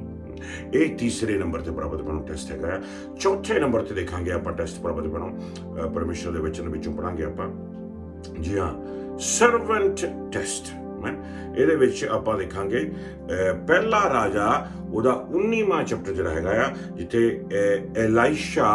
ਏਲਾਈਜਾ ਨੂੰ ਸਰਵ ਕਰ ਰਿਹਾ ਆ, ਉਹਦੀ ਐਗਜ਼ਾਮਪਲ ਆਪਾਂ ਨੂੰ ਮਿਲਦੀ ਹੈ। ਲੇਕਿਨ ਆਪਾਂ ਪੜਾਂਗੇ ਪਰਮੇਸ਼ਰ ਦੇ ਵਚਨ ਵਿੱਚ ਜਾਵਾਂਗੇ, ਚੇਲਿਆਂ ਦੇ ਕਰਤੱਵ 6ਵਾਂ ਚੈਪਟਰ ਦੇਖਾਂਗੇ। ਉਹਦੇ ਪਹਿਲੇ 6 ਵਰਸਾਂ ਦੇ ਵਿੱਚ ਤੁਸੀਂ ਦੇਖ ਸਕਦੇ ਹੈਗੇ ਹੋ ਸਰਵੈਂਟ ਟੈਸਟ ਦਾ ਮਤਲਬ ਕੀ ਆ। ਸਰਵੈਂਟ ਟੈਸਟ ਦਾ ਮਤਲਬ ਹੈਗਾ ਕਿ ਪਰਮੇਸ਼ਰ ਜਿਹੜੀ ਪਰਮੇਸ਼ਰ ਨੇ ਤੁਹਾਨੂੰ ਕਾਲਿੰਗ ਦਿੱਤੀ ਹੈਗੀ ਆ, ਪਰਮੇਸ਼ਰ ਚੈੱਕ ਕਰੇਗਾ ਕਿ ਤੁਸੀਂ ਸੇਵਾ ਪਰਮੇਸ਼ਰ ਦੀ ਕਰਨਾ ਚਾਹੁੰਦੇ ਹੋ ਜਾਂ ਤੁਸੀਂ ਆਪਣੀ ਸੇਵਾ ਕਰਾਉਣਾ ਚਾਹੁੰਦੇ ਹੋ।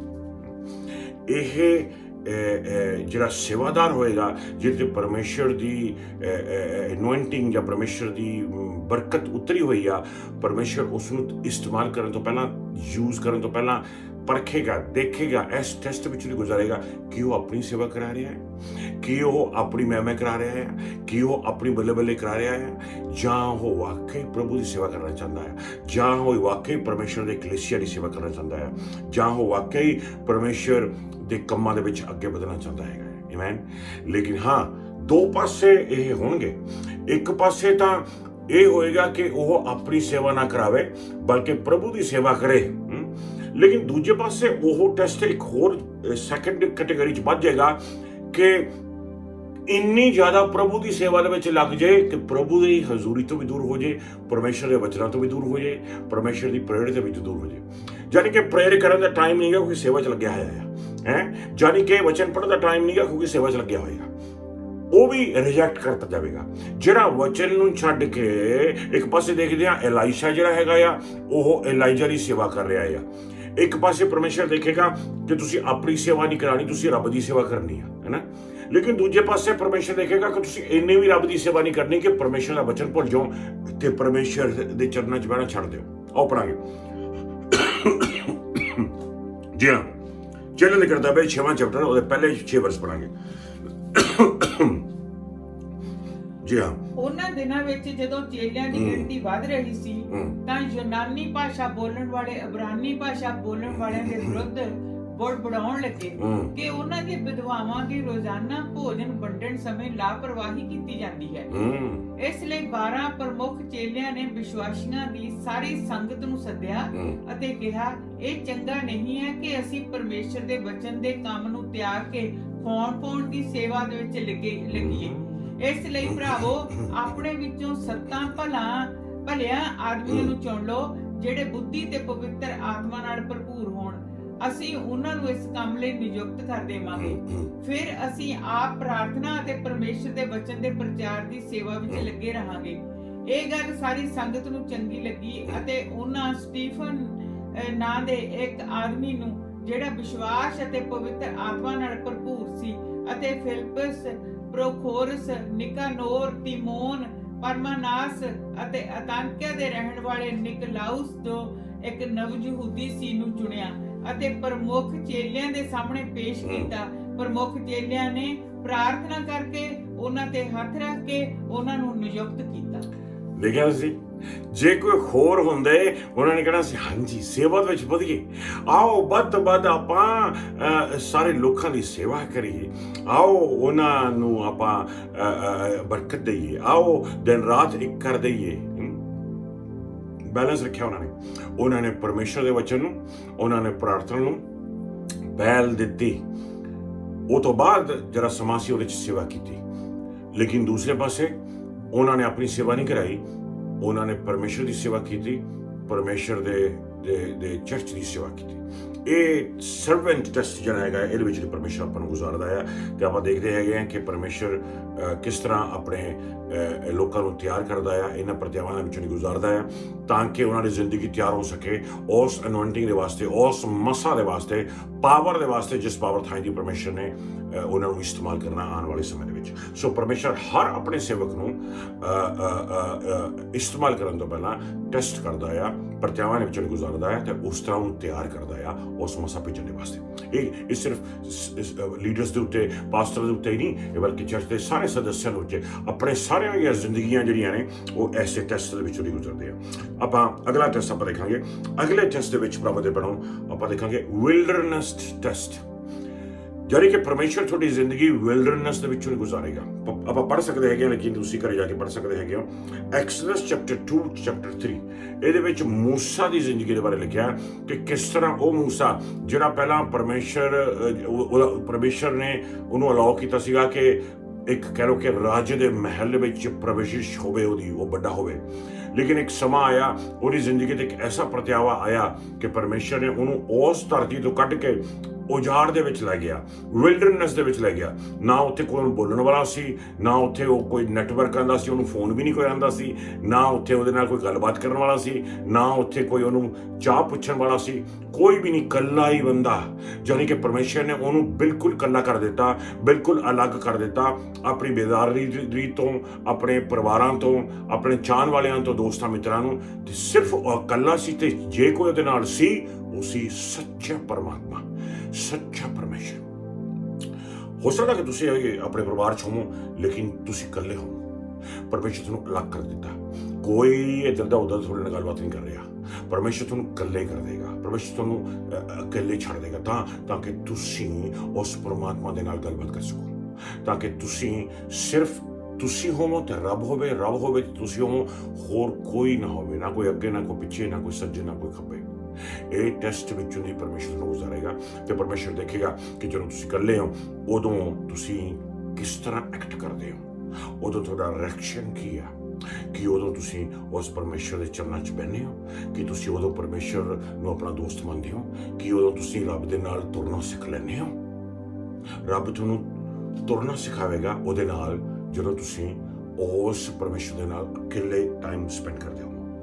ਇਹ ਟੈਸਟ ਜਿਹੜਾ ਹੈਗਾ ਪ੍ਰਭ ਦੇ ਬਣੋ, ਇਹ ਵਿੱਚੋਂ ਦੀ ਹਰ ਇਨਸਾਨ ਜਿਹੜਾ ਹੈਗਾ ਆ ਨਿਕਲ ਕੇ ਜਾਂਦਾ ਹੈ। ਪਰਮੇਸ਼ਰ ਉਹਦੀ ਪ੍ਰੇਅਰ ਲਾਈਫ ਨੂੰ ਕਲਟੀਵੇਟ ਕਰਦਾ ਹੈ, ਪਰਮੇਸ਼ਰ ਉਹਦੇ ਵਚਨ ਪੜ੍ਹਨ ਨੂੰ, ਉਹਦੇ ਵਚਨ ਸੁਣਨ ਨੂੰ ਕਲਟੀਵੇਟ ਕਰਦਾ ਆ। ਤੁਹਾਡੀ ਰੂਹਾਨੀ ਜ਼ਿੰਦਗੀ ਕਲਟੀਵੇਟ ਕੀਤੀ ਜਾਂਦੀ ਹੈਗੀ ਹੈ। ਬਹੁਤ ਵੱਡੀ ਬਰਕਤ ਹੈਗੀ ਆ ਪ੍ਰਭੂ ਜੀ। ਇਹ ਧੰਨਵਾਦ ਕਰਦੇ ਹੈਗੇ ਆ ਪਰਮੇਸ਼ਰ ਦਾ ਜਦੋਂ ਆਪਾਂ ਇਸ ਟੈਸਟ ਦੇ ਵਿੱਚੋਂ ਦੀ ਗੁਜ਼ਰਦੇ ਹੈਗੇ ਆ ਪ੍ਰਭ ਦੇ ਬਣੋ। ਸੋ ਆਓ ਆਪਾਂ ਪੜਾਂਗੇ, ਅਗਲਾ ਟੈਸਟ ਵਿੱਚ ਜਾਵਾਂਗੇ, ਜਾਨੀ ਕਿ ਦੇਖ ਲਾਂਗੇ ਆਪਾਂ ਅਬਰਾਨੀਆਂ ਦਾ 12ਵਾਂ ਚੈਪਟਰ ਦੇਖਾਂਗੇ, ਪੜ੍ਹ ਲਾਂਗੇ, ਵਰਸ 3 ਪੜਾਂਗੇ। ਅਬਰਾਨੀਆਂ ਦੇ 12ਵੇਂ ਚੈਪਟਰ ਦੇ 3 ਵਰਸ ਦੇ ਵਿੱਚੋਂ ਦੀ ਬਹੁਤ ਦਫਾ ਤੁਹਾਡੀ ਜ਼ਿੰਦਗੀ ਮਿਸਅੰਡਰਸਟੈਂਡਿੰਗ ਟੈਸਟ ਵਿੱਚ ਨਹੀਂ ਗੁਜ਼ਰੇਗੀ। ਜਾਨੀ ਕਿ ਕਿਸੇ ਨੂੰ ਤੁਹਾਡੇ ਬਾਰੇ ਮਿਸਅੰਡਰਸਟੈਂਡਿੰਗ ਹੋ ਜਾਏਗੀ। ਉਹਨਾਂ ਨੇ ਇੱਧਰ ਉੱਧਰੋਂ ਸੁਣ ਲਿਆ ਤੇ ਉਹਨਾਂ ਨੇ ਸੋਚ ਲਿਆ ਤੁਸੀਂ ਆਹ ਕਿਹਾ ਜਾਂ ਤੁਸੀਂ ਐਂ ਕੀਤਾ। ਉਹਨਾਂ ਨੇ ਤੁਹਾਨੂੰ ਸੁਣਿਆ ਲੇਕਿਨ ਪੂਰਾ ਨਹੀਂ ਸੁਣਿਆ ਤੇ ਉਹਨਾਂ ਨੇ ਸੋਚਿਆ ਵੀ ਤੁਸੀਂ ਇੰਜ ਕੀਤਾ ਜਾਂ ਇੰਜ ਕਿਹਾ, ਜਾਨੀ ਕਿ ਤੁਹਾਡੇ ਬਾਰੇ ਉਹਨਾਂ ਨੂੰ ਮਿਸਅੰਡਰਸਟੈਂਡਿੰਗ ਹੋ ਜਾਏਗੀ। ਉਸ ਮਿਸਅੰਡਰਸਟੈਂਡਿੰਗ ਤੇ ਸ਼ਾਇਦ ਉਹ ਤੁਹਾਡੇ ਨਾਲ ਬੋਲਣਾ ਛੱਡ ਦੇਣਗੇ, ਸ਼ਾਇਦ ਉਹ ਤੁਹਾਡੇ ਤੋਂ ਦੂਰ ਹੋ ਜਾਣਗੇ, ਸ਼ਾਇਦ ਉਹ ਤੁਹਾਨੂੰ ਇਗਨੋਰ ਕਰਨਗੇ।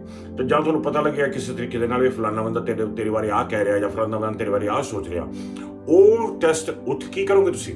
ਉੱਥੇ ਭੱਜੋਗੇ ਤੁਸੀਂ ਆਪਣਾ ਨਾਮ ਕਲੀਅਰ ਕਰਨ ਦੇ ਵਾਸਤੇ, ਉੱਥੇ ਪੋਸਟ ਪਾਓਗੇ ਤੁਸੀਂ ਆਪਣੀ ਫੇਸਬੁੱਕ ਦੇ ਉੱਤੇ ਕਿ ਨਹੀਂ ਜੀ ਮੈਂ ਤਾਂ ਬੜਾ ਸਿਆਣਾ ਬੰਦਾ ਆ, ਮੈਂ ਤਾਂ ਬੜਾ ਅੱਛਾ ਮਨੁੱਖ ਹਾਂ, ਮੈਂ ਤਾਂ ਇਹ ਗਲਤ ਕੰਮ ਕਰਦਾ ਹੀ ਨਹੀਂ ਜੀ, ਮੇਰੀ ਜਿਹੜੀ ਵੀ ਤੁਹਾਨੂੰ ਗੱਲਬਾਤ ਹੋਈ ਆ ਮਿਸਅੰਡਰਸਟੈਂਡਿੰਗ ਹੋਈ ਆ। ਕੀ ਤੁਸੀਂ ਉਹ ਮਿਸਅੰਡਰਸਟੈਂਡਿੰਗ ਕਲੀਅਰ ਕਰਨ ਦੀ ਕੋਸ਼ਿਸ਼ ਕਰੋਗੇ, ਆਪਣਾ ਨਾਮ ਕਲੀਅਰ ਕਰਨ ਦੀ ਕੋਸ਼ਿਸ਼ ਕਰੋਗੇ?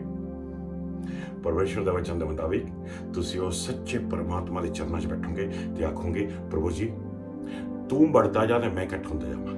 ਪ੍ਰਭੂ ਯਿਸੂ ਨੇ ਕਿਹਾ ਸੀ ਜਿਹੜਾ ਮੇਰੇ ਪਿੱਛੇ ਆਉਣਾ ਚਾਹਵੇ ਆਪਣੇ ਆਪ ਨੂੰ ਇਨਕਾਰ ਕਰੇ ਤੇ ਆਪਣੀ ਸਲੀਬ ਉਠਾਵੇ ਰੋਜ਼ਾਨਾ ਤੇ ਮੇਰੇ ਪਿੱਛੇ ਆਵੇ। ਜਾਨੀ ਕਿ ਸਾਨੂੰ ਆਪਣੇ ਨਾਮ ਦੀ ਫਿਕਰ ਨਹੀਂ ਹੋਣੀ ਚਾਹੀਦੀ, ਸਾਨੂੰ ਆਪਣੀ ਪ੍ਰੈਸਟੀਜ ਦੀ ਫਿਕਰ ਨਹੀਂ ਹੋਣੀ ਚਾਹੀਦੀ। ਆਪਾਂ ਪ੍ਰਭੂ ਦੀ ਸੇਵਾ ਕਰਨੀ ਹੈ। ਜੇ ਪਰਮੇਸ਼ਰ ਤੁਹਾਡਾ ਨਾਮ ਕਲੀਅਰ ਕਰਨਾ ਚਾਹੁੰਦਾ ਤਾਂ ਖੁਦ ਰੱਬ ਹੀ ਕਰੂਗਾ, ਤੁਹਾਨੂੰ ਆਪ ਕਰਨ ਦੀ ਲੋੜ ਨਹੀਂ। ਆਮੇਨ। ਤੁਸੀਂ ਉਸ ਪਰਮੇਸ਼ਰ ਦੇ ਚਰਨਾਂ 'ਚ ਬੈਠੇ ਰਹੋ ਤੇ ਤੁਸੀਂ ਕਹੋ ਪ੍ਰਭੂ ਜੀ ਮੈਨੂੰ ਕੋਈ ਫਿਕਰ ਨਹੀਂ, ਮੈਨੂੰ ਕੋਈ ਪਰਵਾਹ ਨਹੀਂ, ਮੇਰੇ ਨਾਮ ਦੀ, ਮੇਰੀ ਪ੍ਰੈਸਟੀਜ ਦੀ, ਮੇਰੀ ਇੱਜ਼ਤ ਦੀ, ਮੇਰੇ ਮਾਣ ਦੀ। ਤੇਰਾ ਮਾਣ, ਤੇਰੀ ਇੱਜ਼ਤ, ਤੈਨੂੰ ਮੈਂ ਮਹਿਮਾ ਦੇਣਾ ਹੈ, ਤੈਨੂੰ ਸਾਰਾ ਮੈਂ ਜਲਾਲ ਦੇਣਾ ਹੈ ਪ੍ਰਭੂ ਜੀ। ਇਹੀ ਮੇਰੇ ਲਈ ਸਭ ਤੋਂ ਜ਼ਿਆਦਾ ਇੰਪੋਰਟੈਂਟ ਹੈ। ਆਮੇਨ। ਤਾਂ ਫਿਰ ਤੁਸੀਂ ਇਸ ਮਿਸਅੰਡਰਸਟੈਂਡਿੰਗ ਟੈਸਟ ਵਿੱਚੋਂ ਦੀ ਪਾਸ ਹੋ ਜਾਵੋਗੇ। ਆਓ ਦੇਖਾਂਗੇ ਬਾਈਬਲ ਵਿੱਚੋਂ। ਜੀ ਹਾਂ, ਅਬਰਾਨੀਆਂ ਦਾ 12ਵਾਂ ਚੈਪਟਰ ਉਹਦਾ 3ਰਾ ਵਰਸ ਪੜਾਂਗੇ ਆਪਾਂ ਪੰਜਾਬੀ ਦੇ ਵਿੱਚ। ਹਾਂਜੀ। ਇਸ ਲਈ ਯਿਸੂ ਤੇ ਧਿਆਨ ਕਰੋ, ਜਿਸ ਨੇ ਆਪਣੀ ਵਿਰੁੱਧ ਪਾਪੀਆਂ ਦੇ ਘੋਰ ਵਿਰੋਧ ਨੂੰ ਸਹਿਆ। ਇਹ ਕਰਨ ਤੇ ਨਾ ਤੁਹਾਡੇ ਮਨ ਉਤਾਉਣਗੇ ਅਤੇ ਨਾ ਹੀ ਤੁਸੀਂ ਕਸ਼ਟ ਅਨੁਭਵ ਕਰੋਗੇ। ਤੁਹਾਡੇ ਮਨ ਜਿਹੜੇ ਹੈਗੇ ਨੇ ਉਹ ਕਹਿੰਦੇ ਨੇ ਹਾਏ ਫਲਾਣਾ ਕੀ ਸੋਚ ਰਿਹਾ ਹੋਏਗਾ ਮੇਰੇ ਬਾਰੇ, ਹਾਏ ਫਲਾਣਾ ਕੀ ਸੋਚ ਰਿਹਾ ਹੋਏਗਾ। ਇਹ ਗਲਤਫਹਿਮੀ ਹੋ ਗਈ ਉਹਨੂੰ, ਇਹ ਮਿਸਅੰਡਰਸਟੈਂਡਿੰਗ। ਬਹੁਤ ਸਾਰੇ ਲੋਕਾਂ ਨੂੰ ਮਿਸਅੰਡਰਸਟੈਂਡਿੰਗ ਹੋਏਗੀ ਤੁਹਾਡੇ ਬਾਰੇ। ਜ਼ਰੂਰੀ ਨਹੀਂ ਹੈ ਤੁਸੀਂ ਸਾਰਿਆਂ ਕੋਲ ਜਾ ਕੇ ਆਪਣਾ ਨਾਮ ਕਲੀਅਰ ਕਰਦੇ ਫਿਰੋ। ਉੱਥੇ ਮੈਂ ਆ ਗਈ, ਮੈਂ ਤਾਂ ਮਾਰ ਦਿੱਤੀ, ਆਪਾਂ ਸਲੀਬ ਤੇ ਚੁੱਕ ਲਈ, ਆਪਾਂ ਨੂੰ ਕੋਈ ਪਰਵਾਹ ਨਹੀਂ। ਆਮੀਨ। ਆਪਾਂ ਨੂੰ ਸਿਰਫ ਇੱਕੋ ਹੀ ਪਰਵਾਹ ਆ ਕਿ ਪਰਮੇਸ਼ਰ ਤੁਹਾਨੂੰ ਕਿੱਦਾਂ ਦੇਖਦਾ ਆ। ਪਰਮੇਸ਼ਰ ਦੀ ਹਜ਼ੂਰੀ 'ਚ ਬਹਿਣਾ ਆ ਤੇ ਪਰਮੇਸ਼ਰ ਦੀ ਹਜ਼ੂਰੀ 'ਚ ਬੈਠ ਕੇ ਸਭ ਦੇ ਲਈ ਦੁਆ ਕਰਨੀ ਆ ਜਿਨ੍ਹਾਂ ਨੂੰ ਵੀ ਮਿਸਅੰਡਰਸਟੈਂਡਿੰਗ ਹੋਈ ਹੋਈ ਹੈ। ਸੋ ਇਹ ਹੈ ਇੱਕ ਟੈਸਟ ਹਰ ਇੱਕ ਦੀ ਜ਼ਿੰਦਗੀ ਦੇ ਵਿੱਚ ਗੁਜ਼ਰੇਗਾ। ਹੋ ਸਕਦਾ ਤੁਹਾਡੇ ਪਰਿਵਾਰ ਵਾਲੇ, ਹੋ ਸਕਦਾ ਕਿ ਤੁਹਾਡੇ ਸਦੱਸੇ ਪਰਿਵਾਰ ਦੇ, ਤੁਹਾਡੇ ਤਾਏ ਚਾਚੇ, ਹੋ ਸਕਦਾ ਕਿ ਤੁਹਾਡੇ ਬਜ਼ੁਰਗ, ਹੋ ਸਕਦਾ ਤੁਹਾਡਾ ਭੈਣ ਭਰਾ, ਤੁਹਾਡੇ ਪੁਰਾਣੇ ਦੋਸਤ। ਮਿਸਅੰਡਰਸਟੈਂਡਿੰਗ ਹੋ ਗਈ ਕਿਉਂਕਿ ਉਹਨਾਂ ਨੂੰ ਤੁਹਾਡੇ ਬਾਰੇ ਲੋੜ ਨਹੀਂ ਕਿ ਤੁਹਾਨੂੰ ਕਲੀਅਰ ਕਰਨ ਦੀ, ਲੇਕਿਨ ਤੁਸੀਂ ਪ੍ਰਭੂ ਦੀ ਹਜ਼ੂਰੀ ਵਿੱਚ ਬੈਠੋ, ਪਰਮੇਸ਼ਰ ਖੁਦ ਕਲੀਅਰ ਕਰੇਗਾ। ਹਾਂ, ਜੇ ਹਸਬੈਂਡ ਵਾਈਫ ਦੇ ਵਿੱਚ ਕੋਈ ਮਿਸਅੰਡਰਸਟੈਂਡਿੰਗ ਹੋਵੇ, ਬੱਚਿਆਂ ਵਿੱਚ ਮਿਸਅੰਡਰਸਟੈਂਡਿੰਗ, ਘਰ ਦੇ ਵਿੱਚ ਕੋਈ ਮਿਸਅੰਡਰਸਟੈਂਡਿੰਗ ਹੋਵੇ, ਸ਼ੋਰਲੀ ਆਪਾਂ ਨੂੰ ਬੈਠ ਕੇ ਉਹਨਾਂ ਨਾਲ ਕਲੀਅਰ ਕਰਨ ਦੀ ਲੋੜ ਹੈਗੀ ਆ ਤਾਂ ਕਿ ਘਰ ਦੇ ਵਿੱਚ ਸ਼ਾਂਤੀ ਬਣੀ ਰਹੇ। ਅੱਗੇ ਵਧਾਂਗੇ। ਅਗਲਾ ਟੈਸਟ ਜਿਹੜਾ ਹੈਗਾ ਆ ਆਪਾਂ ਪੇਸ਼ੈਂਸ ਟੈਸਟ। ਜਾਨੀ ਕਿ ਪ੍ਰਭੂ ਦੇਖਣਾ ਚਾਹੁੰਦਾ ਕਿ ਤੁਸੀਂ ਕਿੰਨਾ ਧੀਰਜ ਬਣਾ ਕੇ ਰੱਖਿਆ ਹੋਇਆ। ਨੂੰਹ ਨੂੰ ਪਰਮੇਸ਼ਰ ਨੇ ਕਲੀਅਰਲੀ ਕਹਿ ਦਿੱਤਾ ਸੀਗਾ ਕਿ ਮੈਂ ਛੇਤੀ ਹੀ ਇਸ ਦੁਨੀਆ ਨੂੰ ਪਾਣੀ ਦੇ ਨਾਲ ਭਰ ਦੇਗਾ, ਇੰਨਾ ਮੀਂਹ ਪਊਗਾ।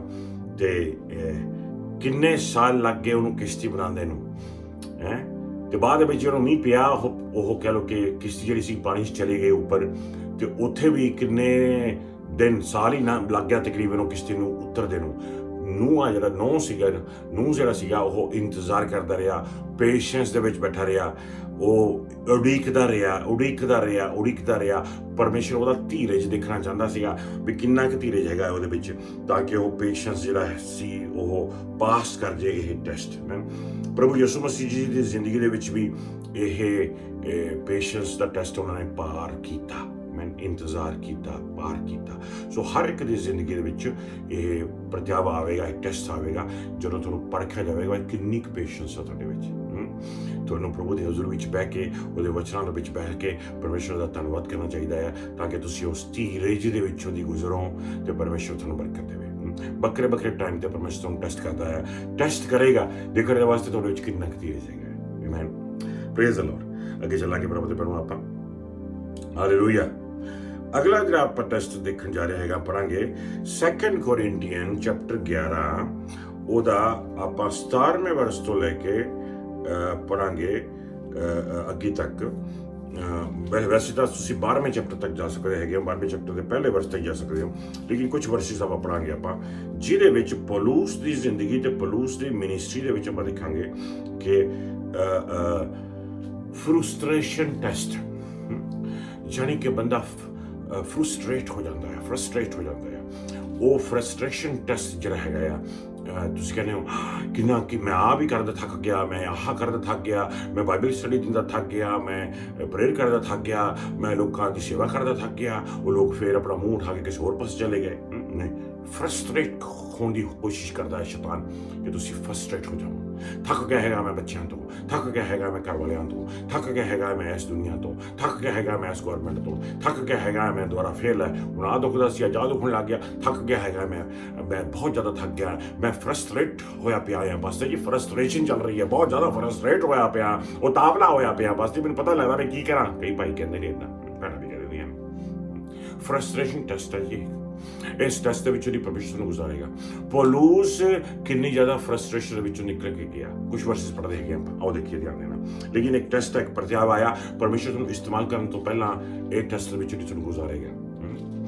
ਜਦੋਂ ਤੁਸੀਂ ਫਰਸਟ੍ਰੇਟ ਹੋ ਜਾਓਗੇ ਆਲਮੋਸਟ, ਲੇਕਿਨ ਤੁਸੀਂ ਪ੍ਰਭੂ ਦੇ ਵਿੱਚ ਨਹੀਂ, ਪ੍ਰਭੂ ਮੈਂ ਫਰਸਟ੍ਰੇਟ ਨਹੀਂ ਹੋਣਾ, ਮੈਂ ਧੀਰਜ ਰੱਖਾਂ।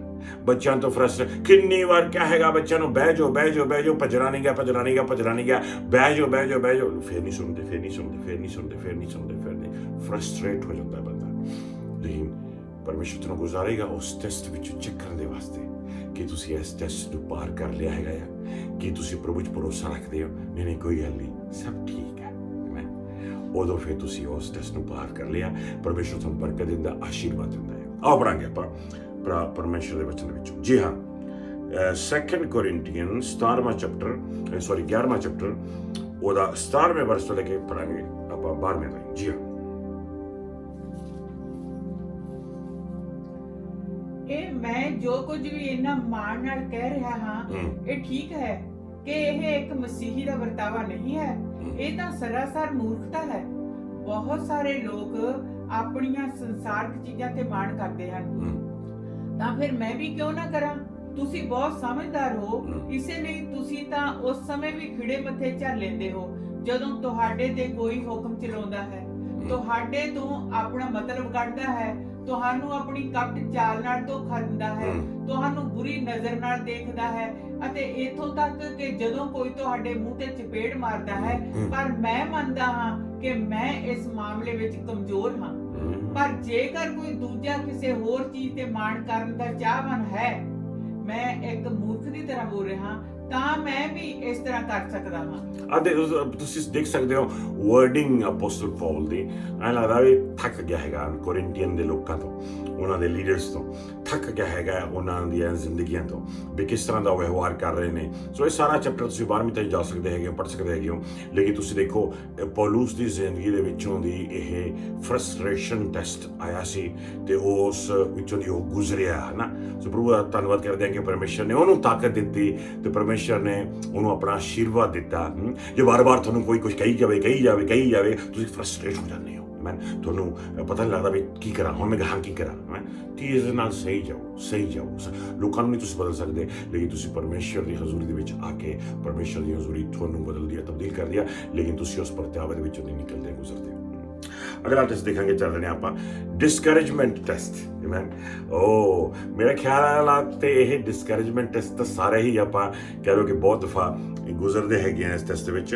ਪਹਿਲੇ ਰਾਜਾ 19ਵੇਂ ਚੈਪਟਰ ਦੇ ਵਿੱਚ ਏਲਾਈਜਾ ਦੀ ਇੱਕ ਕਹਾਣੀ ਆ ਕਿ ਏਲਾਈਜਾ ਜਿਹੜਾ ਸੀਗਾ ਉਹ ਵੀ ਬਹੁਤ ਜ਼ਿਆਦਾ ਡਿਸਕਰੇਜ ਹੋ ਗਿਆ ਸੀਗਾ ਤੇ ਇੱਕ ਰਾਣੀ ਸੀਗੀ ਜਿਹੜੀ ਉਹਨੂੰ ਮਾਰਨਾ ਚਾਹੁੰਦੀ ਸੀਗੀ ਤੇ ਰਾਣੀ ਤੋਂ ਡਿਸਕਰੇਜ ਹੋ ਕੇ ਭੱਜ ਗਿਆ ਸੀਗਾ ਤੇ ਮਰਸਤਲ ਵਿੱਚ ਜਾ ਕੇ ਬਹਿ ਗਿਆ ਸੀਗਾ ਤੇ ਰੱਬ ਨੂੰ ਕਹਿੰਦਾ ਸੀ, ਰੱਬ ਮੈਂ ਤਾਂ ਇੰਨਾ ਡਿਸਕਰੇਜ ਹੋ ਗਿਆ ਸੀ, ਰੱਬ ਨੂੰ ਕਹਿੰਦਾ ਮੈਂ ਨਹੀਂ ਜੀਣਾ ਚਾਹੁੰਦਾ, ਮੇਰਾ ਦਿਲ ਨਹੀਂ ਕਰਦਾ ਜੀਣ ਨੂੰ, ਮੈਨੂੰ ਤਾਂ ਹੁਣ ਲੈ ਜਾ ਪ੍ਰਭੂ, ਬਸ ਮੈਂ ਬਹੁਤ ਜੀ ਲਿਆ, ਮੈਂ ਥੱਕ ਗਿਆ, ਹੁਣ ਮੈਨੂੰ ਲੈ ਜਾ। ਯਾਦ ਤੇ ਪਰਮੇਸ਼ਰ ਬਚਨ ਕਹਿੰਦਾ ਕਿ ਆਪਣੇ ਸ਼ਬਦਾਂ 'ਚ ਸ਼ਕਤੀ ਹੈ ਤੇ ਕੁਝ ਸਮੇਂ ਬਾਅਦ ਪ੍ਰਭੂ ਨੂੰ ਲੈ ਹੀ ਗਿਆ ਸੀ, ਜੋ ਅੰਦਰ ਨੂੰ ਵੜ ਕੇ ਲੈ ਗਿਆ। ਦੇਖੋ ਤੁਸੀਂ ਡਿਸਕਰੇਜਮੈਂਟ ਟੈਸਟ ਦੇ ਵਿੱਚੋਂ ਦੀ ਹਰ ਇਨਸਾਨ ਗੁਜ਼ਰੇਗਾ ਵੱਖਰੇ ਤਰੀਕਿਆਂ ਦੇ ਨਾਲ ਡਿਸਕਰੇਜਮੈਂਟ ਦੇ ਵਿੱਚੋਂ ਤੁਸੀਂ, ਲੇਕਿਨ ਉਹ ਡਿਸਕਰੇਜਮੈਂਟ ਨਹੀਂ, ਉਹ ਇੱਕ ਟੈਸਟ ਆ, ਉਹ ਇੱਕ ਪ੍ਰਤਿਆਵਾ ਆ। ਪਰਮੇਸ਼ਰ ਤੁਹਾਨੂੰ ਇਸਤੇਮਾਲ ਕਰਨ ਤੋਂ ਪਹਿਲਾਂ ਤੁਹਾਨੂੰ ਟੈਸਟ ਕਰ ਰਿਹਾ ਹੈਗਾ ਆ, ਤੁਹਾਨੂੰ ਗੁਜ਼ਾਰ ਰਿਹਾ ਹੈ ਉਸ ਅੱਗ ਦੇ ਵਿੱਚੋਂ ਦੀ ਜਿਹੜੀ ਆਪਣੇ ਵਿੱਚ ਆ ਕੇ ਉਹ ਸਾਰੀਆਂ ਚੀਜ਼ਾਂ ਭਸਮ ਕਰ ਦਿੰਦੀ ਆ, ਜਿਹੜੀਆਂ ਪਰਮੇਸ਼ਰ ਨੂੰ ਭਾਉਂਦੀਆਂ ਨਹੀਂ ਗੀਆਂ। ਪਰਮੇਸ਼ਰ ਤੁਹਾਨੂੰ ਤਿਆਰ ਕਰ ਰਿਹਾ ਆ। ਸੋ ਜਿੰਨੇ ਵੀ ਟੈਸਟ ਨੇ ਉਹਨਾਂ ਦੀ ਐਕਸਪਾਇਰੀ ਡੇਟ ਹੁੰਦੀ ਆ। ਡਿਸਕਰੇਜਮੈਂਟ ਦਾ ਟੈਸਟ ਵੀ ਇੱਕ ਐਕਸਪਾਇਰੀ ਡੇਟ ਰੱਖਦਾ ਆ, ਛੇਤੀ ਹੀ ਖਤਮ ਹੋ ਜਾਏਗਾ। ਲੇਕਿਨ ਤੁਸੀਂ ਡਿਸਕਰੇਜ ਨਹੀਂ ਹੋਣਾ, ਤੁਸੀਂ ਇਨਕਰੇਜ ਰਹਿਣਾ ਆ, ਪਰਮੇਸ਼ਰ ਦੇ ਚਰਨਾਂ ਵਿੱਚ ਬਣੇ ਰਹਿਣਾ ਆ। ਪ੍ਰਭੂ ਦਾ ਵਚਨ ਪਰਮੇਸ਼ਰ ਦੇ ਚਰਨਾਂ 'ਚ ਬੈਠ ਕੇ ਦੁਆ ਜਿਹੜੀ ਕਰਦੇ ਹਾਂ ਉਹਦੀ ਹਜ਼ੂਰੀ 'ਚ, ਉਹ ਆਪਾਂ ਨੂੰ ਇਨਕਰੇਜ ਕਰਦੀ ਹੈ ਤਾਂ ਕਿ ਆਪਾਂ ਅੱਗੇ ਵੱਧ ਸਕੀਏ। ਅਗਲਾ ਟੈਸਟ ਦੇਖਾਂਗੇ ਪ੍ਰਭੂ ਨੂੰ ਆਪਾਂ, ਜਿਹੜਾ ਪਰਮੇਸ਼ਰ ਦੇ ਵਚਨ ਚੋਂ ਪੜਾਂਗੇ ਆਪਾਂ। ਅਬਰਾਨੀਆਂ ਦਾ 4ਵਾਂ ਚੈਪਟਰ ਦੇਖਾਂਗੇ, ਉਹਦੇ 15ਵੇਂ ਵਰਸ ਦੇ ਵਿੱਚ ਆਪਾਂ ਪੜਾਂਗੇ ਥੋੜਾ ਜਿਹਾ। ਫਿਰ ਗਲਾਤੀਆਂ 5:6 ਦੇ ਵਿੱਚ 5:16 ਦੇ ਵਿੱਚ ਆਪਾਂ ਜਾਵਾਂਗੇ। ਅਗਲਾ ਜਿਹੜਾ ਟੈਸਟ ਮੈਂ ਤੁਹਾਡੇ ਨਾਲ ਸ਼ੇਅਰ ਕਰਨਾ ਚਾਹੁੰਦਾ ਹੈਗਾ ਉਹ ਹੈਗਾ ਵਾਰਫੇਅਰ ਟੈਸਟ। ਜਾਨੀ ਕਿ ਜਦੋਂ ਪਰਮੇਸ਼ਰ ਇਸਤੇਮਾਲ ਕਰਨ ਤੋਂ ਪਹਿਲਾਂ ਤੁਹਾਨੂੰ ਚੈੱਕ ਕਰਦਾ ਆ ਕਿ ਤੁਸੀਂ ਉਹ ਵਾਰਫੇਅਰ ਦਾ ਟੈਸਟ ਜਿਹੜਾ ਹੈ ਉਹ ਪਾਸ ਕਰਦੇ ਹੋ ਜਾਂ ਨਹੀਂ। ਯਾਨੀ ਕਿ ਤੁਹਾਡੀ ਜ਼ਿੰਦਗੀ ਇੱਕ ਸ਼ੈਤਾਨੀ ਹਮਲੇ ਦੇ ਵਿੱਚੋਂ ਦੀ ਗੁਜ਼ਰੀ ਹੋਏਗੀ, ਤੁਹਾਡੇ ਤੇ ਹਮਲੇ ਹੋ ਰਹੇ ਹੋਣਗੇ। ਤੁਸੀਂ ਉਸ ਸਮੇਂ ਪਰਮੇਸ਼ਰ ਦਾ ਅਧਿਕਾਰ ਲੈ ਕੇ, ਅਥਾਰਟੀ ਲੈ ਕੇ ਉਹਨਾਂ ਹਮਲਿਆਂ ਨੂੰ ਢਾਲ ਦੇ ਨਾਲ, ਪਰਮੇਸ਼ਰ ਦੀ ਨੇਚਰ ਦੀ ਢਾਲ ਦੇ ਨਾਲ ਰੋਕਣਾ ਹੈ। ਤੁਸੀਂ ਉਸ ਅਥਾਰਟੀ ਨੂੰ ਲੈ ਕੇ ਉਹਨਾਂ ਹਮਲਿਆਂ ਨੂੰ ਡਿਸਟਰੋਏ ਕਰਨਾ, ਡਿਸਮਿਸ ਕਰਨਾ ਹੈ, ਤਾਂ ਕਿ ਤੁਹਾਡੀ ਜ਼ਿੰਦਗੀ ਤੇ ਹਮਲੇ ਨਾ ਹੋ ਸਕਣ ਤੇ ਤੁਸੀਂ ਖੜੇ ਰਹਿਣਾ ਹੈ ਪਰਮੇਸ਼ਰ ਦੀ ਹਜ਼ੂਰੀ ਦੇ ਵਿੱਚ। ਆਮੇਨ। ਸੋ ਪਰਮੇਸ਼ਰ ਅਲਾਉ ਕਰੇਗਾ ਕਿ ਇਸ ਤਰ੍ਹਾਂ ਦੀਆਂ ਸਟਰਗਲਸ ਦੇ ਵਿੱਚੋਂ ਤੁਸੀਂ ਗੁਜ਼ਰੋ। ਪਰਮੇਸ਼ਰ ਅਲਾਉ ਕਰੇਗਾ ਕਿ ਤੁਹਾਡੀ ਜ਼ਿੰਦਗੀ ਇਸ ਤਰ੍ਹਾਂ ਦੇ ਹਮਲਿਆਂ ਦੇ ਵਿੱਚੋਂ ਦੀ ਗੁਜ਼ਰੇ, ਲੇਕਿਨ ਤੁਹਾਨੂੰ ਪ੍ਰੋਟੈਕਟ ਕਰਕੇ ਰੱਖੇਗਾ। ਤੁਹਾਡੇ ਤੇ ਇਹ ਵਾਰ, ਕੋਈ ਵੀ ਐਸਾ ਵਾਰ ਚੱਲਿਆ ਹੋਇਆ ਤੁਹਾਡੇ ਖਿਲਾਫ ਕਾਮਯਾਬ ਨਹੀਂ ਹੋਏਗਾ। ਪੜਾਂਗੇ ਆਪਾਂ ਪ੍ਰਭੂ ਦੇ ਵਚਨ ਤੋਂ, ਅਬਰਾਨੀਆਂ 4:15 ਦੇਖਾਂਗੇ ਧਿਆਨ ਦੇ ਨਾਲ। ਜੀ ਹਾਂ, ਸਾਡਾ ਮਹਾਂਪੁਰੋਹਿਤ ਇਹੋ ਜਿਹਾ ਨਹੀਂ ਹੈ ਜੋ ਸਾਡੇ ਨਾਲ ਸਾਡੀਆਂ ਕਮਜ਼ੋਰੀਆਂ ਵਿੱਚ ਹਮਦਰਦੀ ਨਾ ਕਰ ਸਕੇ, ਕਿਉਂਕਿ ਉਹ ਆਪ ਵੀ ਸਾਡੇ ਵਾਂਗ ਹਰ ਗੱਲ ਵਿੱਚ ਪਰਖਿਆ ਗਿਆ, ਪਰ ਉਹ ਫਿਰ ਵੀ ਨਿਰਦੋਸ਼ ਰਿਹਾ। ਹਰ ਗੱਲ ਵਿੱਚ ਪਰਖਿਆ ਗਿਆ। ਤੁਸੀਂ ਸੋਚੋ ਕਿ ਪ੍ਰਭੂ ਯਿਸੂ ਮਸੀਹ ਜੀ ਦੀ ਜ਼ਿੰਦਗੀ ਦੇ ਉੱਤੇ ਕੈਸੇ ਪਰਖੇ ਪ੍ਰਤਿਆਵੇ ਆਏ ਹੋਣੇ ਨੇ, ਕਿੱਦਾਂ ਹਰ ਗੱਲ 'ਚ, ਵਚਨ ਕਹਿੰਦਾ ਹਰ ਗੱਲ 'ਚ ਪਰਖਿਆ ਗਿਆ, ਵਾਕਈ ਹਰ ਗੱਲ 'ਚ ਪਰਖਿਆ ਗਿਆ। ਮੈਂ ਤੁਹਾਡੀ ਜ਼ਿੰਦਗੀ ਵੀ ਪ੍ਰਤਿਆਵੇ ਦੇ ਵਿੱਚੋਂ ਦੀ ਗੁਜ਼ਰੂਗੀ ਪ੍ਰਾਪਤੀ ਬਣੋ, ਲੇਕਿਨ ਫਿਕਰ ਨਾ ਕਰੋ, ਪਰਮੇਸ਼ਰ ਤੁਹਾਨੂੰ ਕੋਈ ਵੀ ਐਸਾ ਪ੍ਰਤਿਆਵਾ, ਕੋਈ ਐਸੀ ਵਾਰਫੇਅਰ ਵਿੱਚੋਂ ਦੀ ਨਹੀਂ ਗੁਜ਼ਾਰੇਗਾ, ਕੋਈ ਐਸੇ ਹਮਲੇ ਦੇ ਵਿੱਚੋਂ ਨਹੀਂ ਗੁਜ਼ਾਰੇਗਾ ਜਿਹੜਾ ਤੁਸੀਂ ਸਹਿ ਨਾ ਸਕੋ। ਆਓ ਪੜਾਂਗੇ ਪਰਮੇਸ਼ਰ ਦੇ ਵਿੱਚ ਜੋ ਗਲਾਤੀਆਂ ਦਾ 5ਵਾਂ ਚੈਪਟਰ ਉਹਦਾ 16ਵਾਂ ਵਰਸ ਪੜਾਂਗੇ। ਹੁਣ ਦੇਖਿਓ, ਲੋਕਾਂ ਦੇ ਹਮਲੇ ਤਾਂ ਆਉਂਦੇ ਹੀ ਨੇ, ਸ਼ੈਤਾਨੀ ਹਮਲੇ ਵੀ ਆਪਣੇ ਉੱਤੇ ਆਉਂਦੇ ਨੇ, ਫਿਰ ਇਹ ਦੁਨੀਆ ਵੀ ਆਪਣੇ ਤੇ ਹਮਲੇ ਕਰਨ ਦੀ ਕੋਸ਼ਿਸ਼ ਕਰਦੀ ਹੈ, ਫਿਰ ਜਿਹੜਾ ਸਰੀਰ ਆ, ਸਰੀਰਿਕ ਕਾਮਨਾਵਾਂ ਵੀ ਹਮਲੇ ਕਰਨ ਦੀ ਕੋਸ਼ਿਸ਼ ਕਰਦੀਆਂ ਨੇ। ਐਸੀਆਂ ਵਿਚਾਰਾਂ ਆਉਣਗੀਆਂ, ਐਸੀਆਂ ਸੋਚਾਂ ਆਉਣਗੀਆਂ, ਇੱਧਰ ਦੀਆਂ ਉੱਧਰ ਦੀਆਂ, ਥੱਕ ਗਿਆ ਹੈਗਾ ਮੈਨੂੰ, ਬਸ ਜੀ ਸੋਚਾਂ ਆਉਂਦੀਆਂ ਨੇ, ਸਵੇਰੇ ਸਵੇਰੇ ਮੈਂ ਉੱਠਦੇ ਸਾਰੀ ਮੈਨੂੰ ਸੋਚਾਂ ਲੱਗ ਜਾਂਦੀਆਂ। ਉੱਥੇ ਅਥਾਰਟੀ ਲੈ ਕੇ ਉਹਨੂੰ ਰਿਵਿਊ ਕਰੋ, ਉੱਥੇ ਪਰਮੇਸ਼ਰ ਦੇ ਵਚਨ ਨੂੰ ਆਪਣੇ ਵਿੱਚ ਪਾਓ। ਆਪਾਂ ਲੜਨਾ ਹੈ, ਕਿਸੇ ਨਾ ਕਿਸੇ ਤਰੀਕੇ ਦੇ ਨਾਲ ਲੜਨਾ ਹੈ ਤੇ ਉਹਨੂੰ ਜਿੱਤਣਾ ਹੈ ਯਿਸੂ ਨਾਮ ਦੇ ਵਿੱਚ। ਆਮੇਨ। ਇੱਕ ਪ੍ਰਤਿਆਵਾ ਆ ਜਿਹਦੇ ਵਿੱਚੋਂ ਦੀ ਆਪਾਂ ਹਮੇਸ਼ਾ ਸਾਰੇ ਦਿਨ ਇੱਦਾਂ ਦੇ ਨਹੀਂ ਹੁੰਦੇ, ਕਦੇ ਆਪਾਂ ਐਸੇ ਸਮੇਂ ਦੇ ਵਿੱਚ ਗੁਜ਼ਾਰਦੇ ਹਾਂ ਜਦੋਂ ਐਸੇ ਵੱਖਰੇ ਟੈਸਟ ਆਪਣੀ ਜ਼ਿੰਦਗੀ ਦੇ ਆਉਂਦੇ ਨੇ। ਆਓ ਪੜਾਂਗੇ। ਜੀ ਹਾਂ, ਗਲਾਤੀਆਂ 5:16। ਮੇਰੇ ਕਹਿਣ ਦਾ ਅਰਥ ਹੈ ਕਿ ਪਵਿੱਤਰ ਆਤਮਾ ਦੀ ਅਗਵਾਈ ਹੇਠ ਜੀਵਨ ਗੁਜ਼ਾਰੋ, ਤਾਂ ਤੁਸੀਂ ਕਿਸੇ ਤਰ੍ਹਾਂ ਵੀ ਸਰੀਰ ਦੀਆਂ ਵਾਸ਼ਨਾਵਾਂ ਪੂਰੀਆਂ ਨਹੀਂ ਕਰ ਸਕੋਗੇ। ਸਰੀਰ ਹਮਲੇ ਕਰ ਰਿਹਾ ਸਾਡੇ ਉੱਤੇ ਤਾਂ ਕਿ ਉਹਦੀਆਂ ਵਾਸ਼ਨਾਵਾਂ ਪੂਰੀਆਂ ਕਰੋ, ਲੇਕਿਨ ਜੇ ਆਪਾਂ ਰੂਹ ਦੇ ਵਿੱਚ ਭਰੇ ਰਹਾਂਗੇ, ਰੂਹ ਦੇ ਵਿੱਚ ਜ਼ਿੰਦਗੀ ਗੁਜ਼ਾਰਾਂਗੇ, ਤਾਂ ਇਹ ਸਾਰੀਆਂ ਜਿਹੜੀਆਂ ਹਮਲੇ ਸਾਰੇ ਹੈਗੇ ਨੇ ਆਪਾਂ ਜਿੱਤ ਸਕਦੇ ਹੈਗੇ। ਉਹ ਪੜਾਂਗੇ ਆਪਾਂ ਤਿਮੋਥੀ ਦੇ ਵਿੱਚ ਦੇਖਾਂਗੇ, 1 ਤਿਮੋਥੀ, ਤੁਸੀਂ ਉਹਦਾ 1 ਤਿਮੋਥੀ ਦਾ ਪਹਿਲਾ ਚੈਪਟਰ ਦੇਖੋ ਤੇ ਉਹਦਾ 18ਵਾਂ ਵਰਸ ਪੜਾਂਗੇ ਆਪਾਂ। ਜੀ ਹਾਂ, 1 ਤਿਮੋਥੀ ਚੈਪਟਰ 1 ਵਰਸ 18। ਆਓ ਦੇਖੀਏ ਪੰਜਾਬੀ ਦੇ ਵਿੱਚ। ਮੇਰੇ ਬੱਚੇ ਤਿਮੋਥੀਅਸ, ਉਹਨਾਂ ਸਭ ਭਵਿੱਖਬਾਣੀਆਂ ਦੇ ਆਧਾਰ ਤੇ ਜੋ ਪਹਿਲਾਂ ਹੀ ਤੇਰੇ ਬਾਰੇ ਕੀਤੀਆਂ ਗਈਆਂ ਹਨ, ਮੈਂ ਇਹ ਜ਼ਿੰਮੇਵਾਰੀ ਤੇਰੇ ਤੇ ਪਾ ਰਿਹਾ ਹਾਂ ਕਿ ਤੂੰ ਇਹਨਾਂ ਭਵਿੱਖਬਾਣੀਆਂ ਤੋਂ ਪ੍ਰੇਰਨਾ ਪ੍ਰਾਪਤ ਕਰ ਅਤੇ ਇਸ ਭਲੇ ਸੰਗਰਾਮ ਵਿੱਚ ਵਿਸ਼ਵਾਸ ਅਤੇ ਸ਼ੁੱਧ ਅੰਤਕਰਨ ਨਾਲ ਜੁਟਿਆ ਰਹਿ। ਬਈ ਪਰਮੇਸ਼ਰ ਦੇ ਵਚਨਾਂ ਤੋਂ ਸ਼ਕਤੀ ਪ੍ਰਾਪਤ ਕਰਕੇ, ਉਹ ਪ੍ਰੋਮਿਸਿਸ, ਉਹ ਪ੍ਰੋਫੈਸੀਜ਼ ਤੋਂ ਬਰਕਤ ਲੈ ਕੇ ਤੂੰ ਜੁਟਿਆ ਰਹਿ, ਅੱਗੇ ਵਧਦਾ ਰਹਿ, ਯਾਨੀ ਕਿ ਲੜਦਾ ਰਹਿ ਤੇ ਜਿੱਤਣ ਨੂੰ ਵਧਦਾ ਰਹਿ। ਇੱਕ ਹੋਰ ਵਰਸ ਦੇਖਾਂਗੇ ਚੈਪਟਰ 4 ਚ, 1 ਤਿਮੋਥੀ ਚੈਪਟਰ 4 ਉਹਦਾ 7ਵਾਂ ਵਰਸ ਦੇਖੋ ਧਿਆਨ ਦੇ ਨਾਲ, ਵਰਸ 7। ਜੀ ਹਾਂ, 4:7। ਤੂੰ ਨਾ ਸੰਸਾਰਕ ਮਨ ਘੜਤ ਕਥਾਵਾਂ ਤੋਂ ਦੂਰ ਹੀ ਰਹਿਣਾ, ਜੋ ਕੇਵਲ ਬੁੱਢੀਆਂ ਮਾਈਆਂ ਦੇ ਲਈ ਹੀ ਠੀਕ ਹਨ। ਤੂੰ ਤਾਂ ਕੇਵਲ ਧਰਮ ਦੀਆਂ ਗੱਲਾਂ ਤੇ ਹੀ ਮਨ ਲਾ। ਯਾਨੀ ਕਿ ਉਹ ਗੱਲਾਂ ਜਿਹੜੇ ਬਾਹਰ ਲੋਕ ਕਰਦੇ ਨੇ, ਐਵੇਂ ਇੱਧਰ ਦੀਆਂ ਉੱਧਰ ਦੀਆਂ ਮਾਰੀ ਜਾਣਗੇ, ਉਹਨਾਂ 'ਚ ਗੱਲਾਂ 'ਚ ਕੰਨ ਲਾਉਣ ਦਾ ਕੋਈ ਫਾਇਦਾ ਨਹੀਂ। ਵਚਨ ਕਹਿੰਦਾ ਉਹ ਹਮਲਾ ਆ ਇੱਕ ਤਰ੍ਹਾਂ, ਕਿ ਪਰਮੇਸ਼ਰ ਦਾ ਵਚਨ ਕਹਿੰਦਾ ਆ ਕਿ ਤੂੰ ਸਿਰਫ ਪਰਮੇਸ਼ਰ ਦੇ ਵਚਨਾਂ ਤੇ ਧਿਆਨ ਦੇ। ਹੋਰ ਵਰਸ ਦੇਖਾਂਗੇ ਚੈਪਟਰ 6 ਵਰਸ 12 ਦੇਖਾਂਗੇ, ਚੈਪਟਰ 6 ਵਰਸ 12। ਜੀ ਹਾਂ, ਸੇਮ 1 ਤਿਮੋਥੀ 6:12। ਵਿਸ਼ਵਾਸ ਸੰਬੰਧੀ ਉੱਤਮ ਜੰਗ ਲੜ ਅਤੇ ਅਨੰਤ ਜੀਵਨ ਦਾ ਸਿਹਰਾ ਪ੍ਰਾਪਤ ਕਰ ਲੈ। ਇਸੇ ਦੇ ਲਈ ਤੂੰ ਬੁਲਾਇਆ ਗਿਆ ਹੈ ਅਤੇ ਇਸੇ ਦੀ ਗਵਾਹੀ ਤੂੰ ਵਧੀਆ ਢੰਗ ਨਾਲ ਬਹੁਤਿਆਂ ਗਵਾਹਾਂ ਦੇ ਸਾਹਮਣੇ ਦਿੱਤੀ ਹੈ। ਵਾਹ। ਔਰ ਆਪਾਂ 2 ਤਿਮੋਥੀ ਵਿੱਚ ਜਾਵਾਂਗੇ। ਦੇਖੋ ਪ੍ਰਭੂ ਕਹਿ ਰਿਹਾ ਹੈਗਾ ਇੱਥੇ, ਜੰਗ ਲੜ ਤੂੰ। ਇੱਕ ਜੰਗ ਹੈ, ਇੱਕ ਹਮਲਾ, ਇੱਕ ਟੈਸਟ ਹੈ। ਇਹ ਹਮਲਾ, ਇਹ ਜੰਗ, ਸ਼ੈਤਾਨ ਤੁਹਾਨੂੰ ਇਸ ਹਮਲੇ ਦੇ ਹਮਲਾ ਕਰਕੇ ਡਿਸਟਰੋਏ ਕਰਨਾ ਚਾਹੁੰਦਾ, ਲੇਕਿਨ ਤੁਸੀਂ ਪ੍ਰਭੂ ਦਾ ਵਚਨ ਲੈ ਕੇ, ਪਰਮੇਸ਼ਰ ਦੇ ਵਾਅਦਾ ਲੈ ਕੇ, ਇਮਾਮ ਦੀ ਢਾਲ ਲੈ ਕੇ ਤੁਸੀਂ ਸਾਰੇ ਹਮਲਿਆਂ ਨੂੰ ਡਿਸਮਿਸ ਕਰ ਦੇਣਾ ਹੈ, ਅੱਗੇ ਵਧਣਾ ਹੈ। ਜੰਗ ਲੜ ਇੱਕ ਸੋਲਜਰ ਵਾਂਗੂ, ਜੰਗ ਲੜ ਇੱਕ ਸੋਲਜਰ ਵਾਂਗੂ, ਇੱਕ ਸਿਪਾਹੀ ਵਾਂਗੂ ਅੱਗੇ ਵਧ, ਪ੍ਰਭੂ ਦਾ ਵਚਨ ਕਹਿੰਦਾ ਹੈ। ਉਹ ਪੜਾਂਗੇ 2 ਤਿਮੋਥੀ ਚੈਪਟਰ 2 ਵਰਸ 24 ਦੇਖਾਂਗੇ ਪੰਜਾਬੀ ਦੇ ਵਿੱਚ। ਜੀ ਹਾਂ, ਪ੍ਰਭੂ ਦੇ ਦਾਸ ਨੂੰ ਝਗੜਾਲੂ ਬਿਲਕੁਲ ਨਹੀਂ ਹੋਣਾ ਚਾਹੀਦਾ ਹੈ, ਸਗੋਂ ਉਸ ਨੂੰ ਤਾਂ ਹਰ ਕਿਸੇ ਵੱਲ ਦਿਆਲੂ, ਸਹਿਣਸ਼ੀਲ, ਚੰਗਾ ਸਿੱਖਿਅਕ, ਨਮਰ ਅਤੇ ਆਪਣੇ ਵਿਰੋਧੀਆਂ ਨੂੰ ਤਾੜਨਾ ਕਰਨ ਵਾਲਾ ਹੋਣਾ ਚਾਹੀਦਾ ਹੈ, ਕਿਉਂਕਿ ਹੋ ਸਕਦਾ ਹੈ ਕਿ ਪਰਮੇਸ਼ਰ ਉਹਨਾਂ ਨੂੰ ਮੌਕਾ ਦੇਵੇ ਅਤੇ ਉਹ ਵੀ ਆਪਣੇ ਪਾਪਾਂ ਵੱਲੋਂ ਮੂੰਹ ਮੋੜਨ ਅਤੇ ਸੱਤ ਨੂੰ ਜਾਣਨ। ਸੋ ਪ੍ਰਭੂ ਤੋਂ ਇਹ ਤਾਂ ਸੀਗਾ ਆਪਣਾ ਵਾਰਫੇਅਰ ਟੈਸਟ ਹੈ ਨਾ, ਹਮਲੇ ਵੱਖਰੇ ਵੱਖਰੇ ਹਮਲੇ ਆਪਣੀ ਜ਼ਿੰਦਗੀ ਤੇ ਹੋਣਗੇ, ਤੇ ਉਦੋਂ ਤੁਸੀਂ ਪ੍ਰਭੂ ਦਾ ਵਚਨ ਲੈ ਕੇ ਉਹਨਾਂ ਨੂੰ ਡਿਸਟਰੋਏ ਕਰਨਾ ਹੈ, ਤੇ ਖੜੇ ਰਹਿਣਾ ਹੈ ਧੀਰਜ ਦੇ ਨਾਲ, ਬੜੀ ਸ਼ਾਂਤੀ ਦੇ ਨਾਲ। ਆਹ ਯਾਦ ਰੱਖਾਂਗੇ ਪਰਮੇਸ਼ਰ ਨੂੰ ਤਿਆਰ ਕਰਨਾ। ਅਗਲਾ ਹਮਲਾ ਆਪਾਂ ਇੱਕ ਹੋਰ ਦੇਖਾਂਗੇ, ਹਮਲਾ ਨਹੀਂ ਬਲਕਿ ਇੱਕ ਟੈਸਟ ਦੇਖਾਂਗੇ ਆਪਾਂ, ਉਹ ਹੈਗਾ ਪ੍ਰਭੂ ਦੇ ਪੜੋ ਸੈਲਫ ਵਿਲ ਟੈਸਟ। ਜਦੋਂ ਬੰਦੇ ਨੂੰ ਆਪਣੀ ਮਰਜ਼ੀ ਕਰਨ ਦਾ ਦਿਲ ਕਰਦਾ ਹੈ, ਕੋਈ ਵੀ ਸਿਚੁਏਸ਼ਨ ਆਉਂਦੀ ਆ, ਪਹਿਲਾਂ ਆ ਨਹੀਂ ਕਹਿੰਦਾ ਕਿ ਪ੍ਰਭੂ ਤੇਰੀ ਮਰਜ਼ੀ ਪੂਰੀ ਹੋਵੇ, ਪ੍ਰਭੂ ਮੈਂ ਉਹ ਕਰਨਾ ਚਾਹਣਾ ਜਿਹੜਾ ਤੇਰਾ ਵਚਨ ਕਹਿੰਦਾ ਆ, ਪ੍ਰਭੂ ਮੈਂ ਉਹ ਚੱਲਣਾ ਚਾਹਣਾ ਜਿਹੜਾ ਤੇਰਾ ਮੇਰਾ ਵਚਨ ਦੇ ਨੂੰ ਸਿਖਾਉਂਦਾ ਆ। ਨਹੀਂ, ਉਹ ਆਪਣੀ ਮਰਜ਼ੀ ਮਾਰਨੀ ਸ਼ੁਰੂ ਕਰ ਦਿੰਦਾ ਹੈ। ਪਰਮੇਸ਼ਰ ਦੇ ਵਚਨ ਆਪਾਂ ਦੇਖ ਸਕਦੇ ਹੈਗੇ ਆ, ਪੜ੍ਹ ਸਕਦੇ ਹੈਗੇ ਆ ਪਰਮੇਸ਼ਰ ਦੇ ਵਚਨ ਵਿੱਚੋਂ ਸੰਤ ਮਤੀ ਦੇ 26ਵੇਂ ਚੈਪਟਰ ਵਿੱਚ ਵਰਸ 46 to 48 ਚ ਆਪਾਂ ਨੂੰ ਪਤਾ ਆ ਪ੍ਰਭੂ ਯਿਸੂ ਮਸੀਹ ਜੀ ਉੱਤੇ ਜਦੋਂ ਪਰਤਿਆਵਾ ਆਇਆ ਸੀਗਾ, ਤੇ ਪ੍ਰਭੂ ਨੇ ਕਿਹਾ ਸੀਗਾ ਕਿ ਪਰਮੇਸ਼ਰ ਪਿਤਾ ਇਹ ਹੋ ਸਕੇ ਤੇ ਪਿਆਲਾ ਮੇਰੇ ਤੋਂ ਟਲ ਜਾਵੇ, ਲੇਕਿਨ ਪ੍ਰਭੂ ਜੀ ਮੇਰੀ ਮਰਜ਼ੀ ਨਾ ਹੋਵੇ ਬਲਕਿ ਤੇਰੀ ਮਰਜ਼ੀ ਹੋਵੇ, ਉਦਾਂ ਹੋਵੇ ਜਿੱਦਾਂ ਤੂੰ ਚਾਹਨਾ ਹੈ। ਯਾਨੀ ਕਿ ਟੈਸਟ ਆਇਆ ਸੀ, ਪ੍ਰਭੂ ਜੀ ਬੜਾ ਮੁਸ਼ਕਿਲ ਪਿਆਲਾ ਆਇਆ ਹੈ, ਬੜਾ ਕਹਿ ਲਓ ਕਿ ਬਿਟਰ ਪਿਆਲਾ ਆਇਆ ਹੈ, ਮੈਂ ਪੀਣਾ ਨਹੀਂ ਚਾਹੁੰਦਾ ਪ੍ਰਭੂ ਜੀ, ਬੜੀ ਤਕਲੀਫ ਹੋ ਰਹੀ ਹੈ ਮੈਨੂੰ, ਬੜੀ ਦਰਦ ਹੋ ਰਹੀ ਹੈ, ਮੈਂ ਇਸ ਮੁਸ਼ਕਿਲ ਨੂੰ ਗੁਜ਼ਰਨਾ ਨਹੀਂ ਚਾਹੁੰਦਾ, ਲੇਕਿਨ ਪ੍ਰਭੂ ਜੀ ਤੇਰੀ ਮਰਜ਼ੀ ਪੂਰੀ ਹੋਵੇ, ਮੇਰੀ ਮਰਜ਼ੀ ਪੂਰੀ ਨਾ ਹੋਵੇ। ਇੱਕ ਟੈਸਟ ਆਵੇਗਾ ਜਿੱਥੇ ਥੋੜਾ ਦਿਲ ਕਰੇਗਾ ਤੁਹਾਡੀ ਆਪਣੀ ਮਰਜ਼ੀ, ਆਪਣੀ ਮਨਮਰਨੀ ਕਰਨ ਨੂੰ ਦਿਲ ਕਰੇਗਾ, ਆਪਣੀ ਮਨਮਰਨੀ ਕਰਨ ਨੂੰ ਦਿਲ ਕਰੇਗਾ, ਯਾਨੀ ਕਿ ਜਿਹੜਾ ਤੁਹਾਡਾ ਮਨ ਚਾਹੁੰਦਾ ਹੈ ਉਹ ਕਰਨ ਨੂੰ ਦਿਲ ਕਰੇਗਾ, ਲੇਕਿਨ ਨਹੀਂ ਪ੍ਰਭੂ ਤੇਰੀ ਮਰਜ਼ੀ ਪੂਰੀ ਹੋਵੇ, ਉਦਾਂ ਨਾ ਹੋਵੇ ਜਿੱਦਾਂ ਮੈਂ ਚਾਹੁੰਦਾ ਹਾਂ, ਉਦਾਂ ਹੋਵੇ ਜਿੱਦਾਂ ਤੂੰ ਚਾਹੁੰਦਾ ਹੈ। ਆਇਜ਼ਾਇਆ 55 वर्स 6 to 9 पढ़ाएंगे आप प्रभु दे बना। Isaiah verse chapter 55 verse 6 to 9। हर एक लीडर, हर एक विश्वासी ਨੂੰ ਚਾਹੀਦਾ ਆ ਕਿ ਉਹ ਆਪਣਾ ਮਨ ਮਾਰ ਕੇ, ਉਹ ਆਪਣੀ ਡਿਜ਼ਾਇਰਸ ਖਤਮ ਕਰਕੇ ਅੱਗੇ ਵੱਧ ਸਕੇ ਪਰਮੇਸ਼ਰ ਦੀ ਸੇਵਾ ਦੇ ਵਿੱਚ। ਆਮੀਨ। ਆਓ ਪੜ੍ਹੀਏ ਯਸਾਇਆ ਚੈਪਟਰ 55 वर्स 6 to 9। ਜੀ ਹਾਂ, ਤੁਸੀਂ ਪ੍ਰਭੂ ਵੱਲ ਮੁੜੋ ਅਤੇ ਉਸ ਅੱਗੇ ਪ੍ਰਾਰਥਨਾ ਕਰੋ, ਹੁਣ ਉਹ ਨੇੜੇ ਹੀ ਹੈ। ਦੁਸ਼ਟ ਆਪਣੇ ਰਾਹਾਂ ਉੱਤੇ ਚੱਲਣਾ ਛੱਡ ਦੇਣ ਅਤੇ ਆਪਣੀਆਂ ਸੋਚਾਂ ਨੂੰ ਬਦਲ ਲੈਣ। ਉਹ ਪ੍ਰਭੂ ਸਾਡੇ ਪਰਮੇਸ਼ਰ ਵੱਲ ਮੁੜੇ, ਕਿਉਂਕਿ ਉਹ ਦਇਆਵਾਨ ਅਤੇ ਅਤ ਦਿਆਲੂ ਹੈ।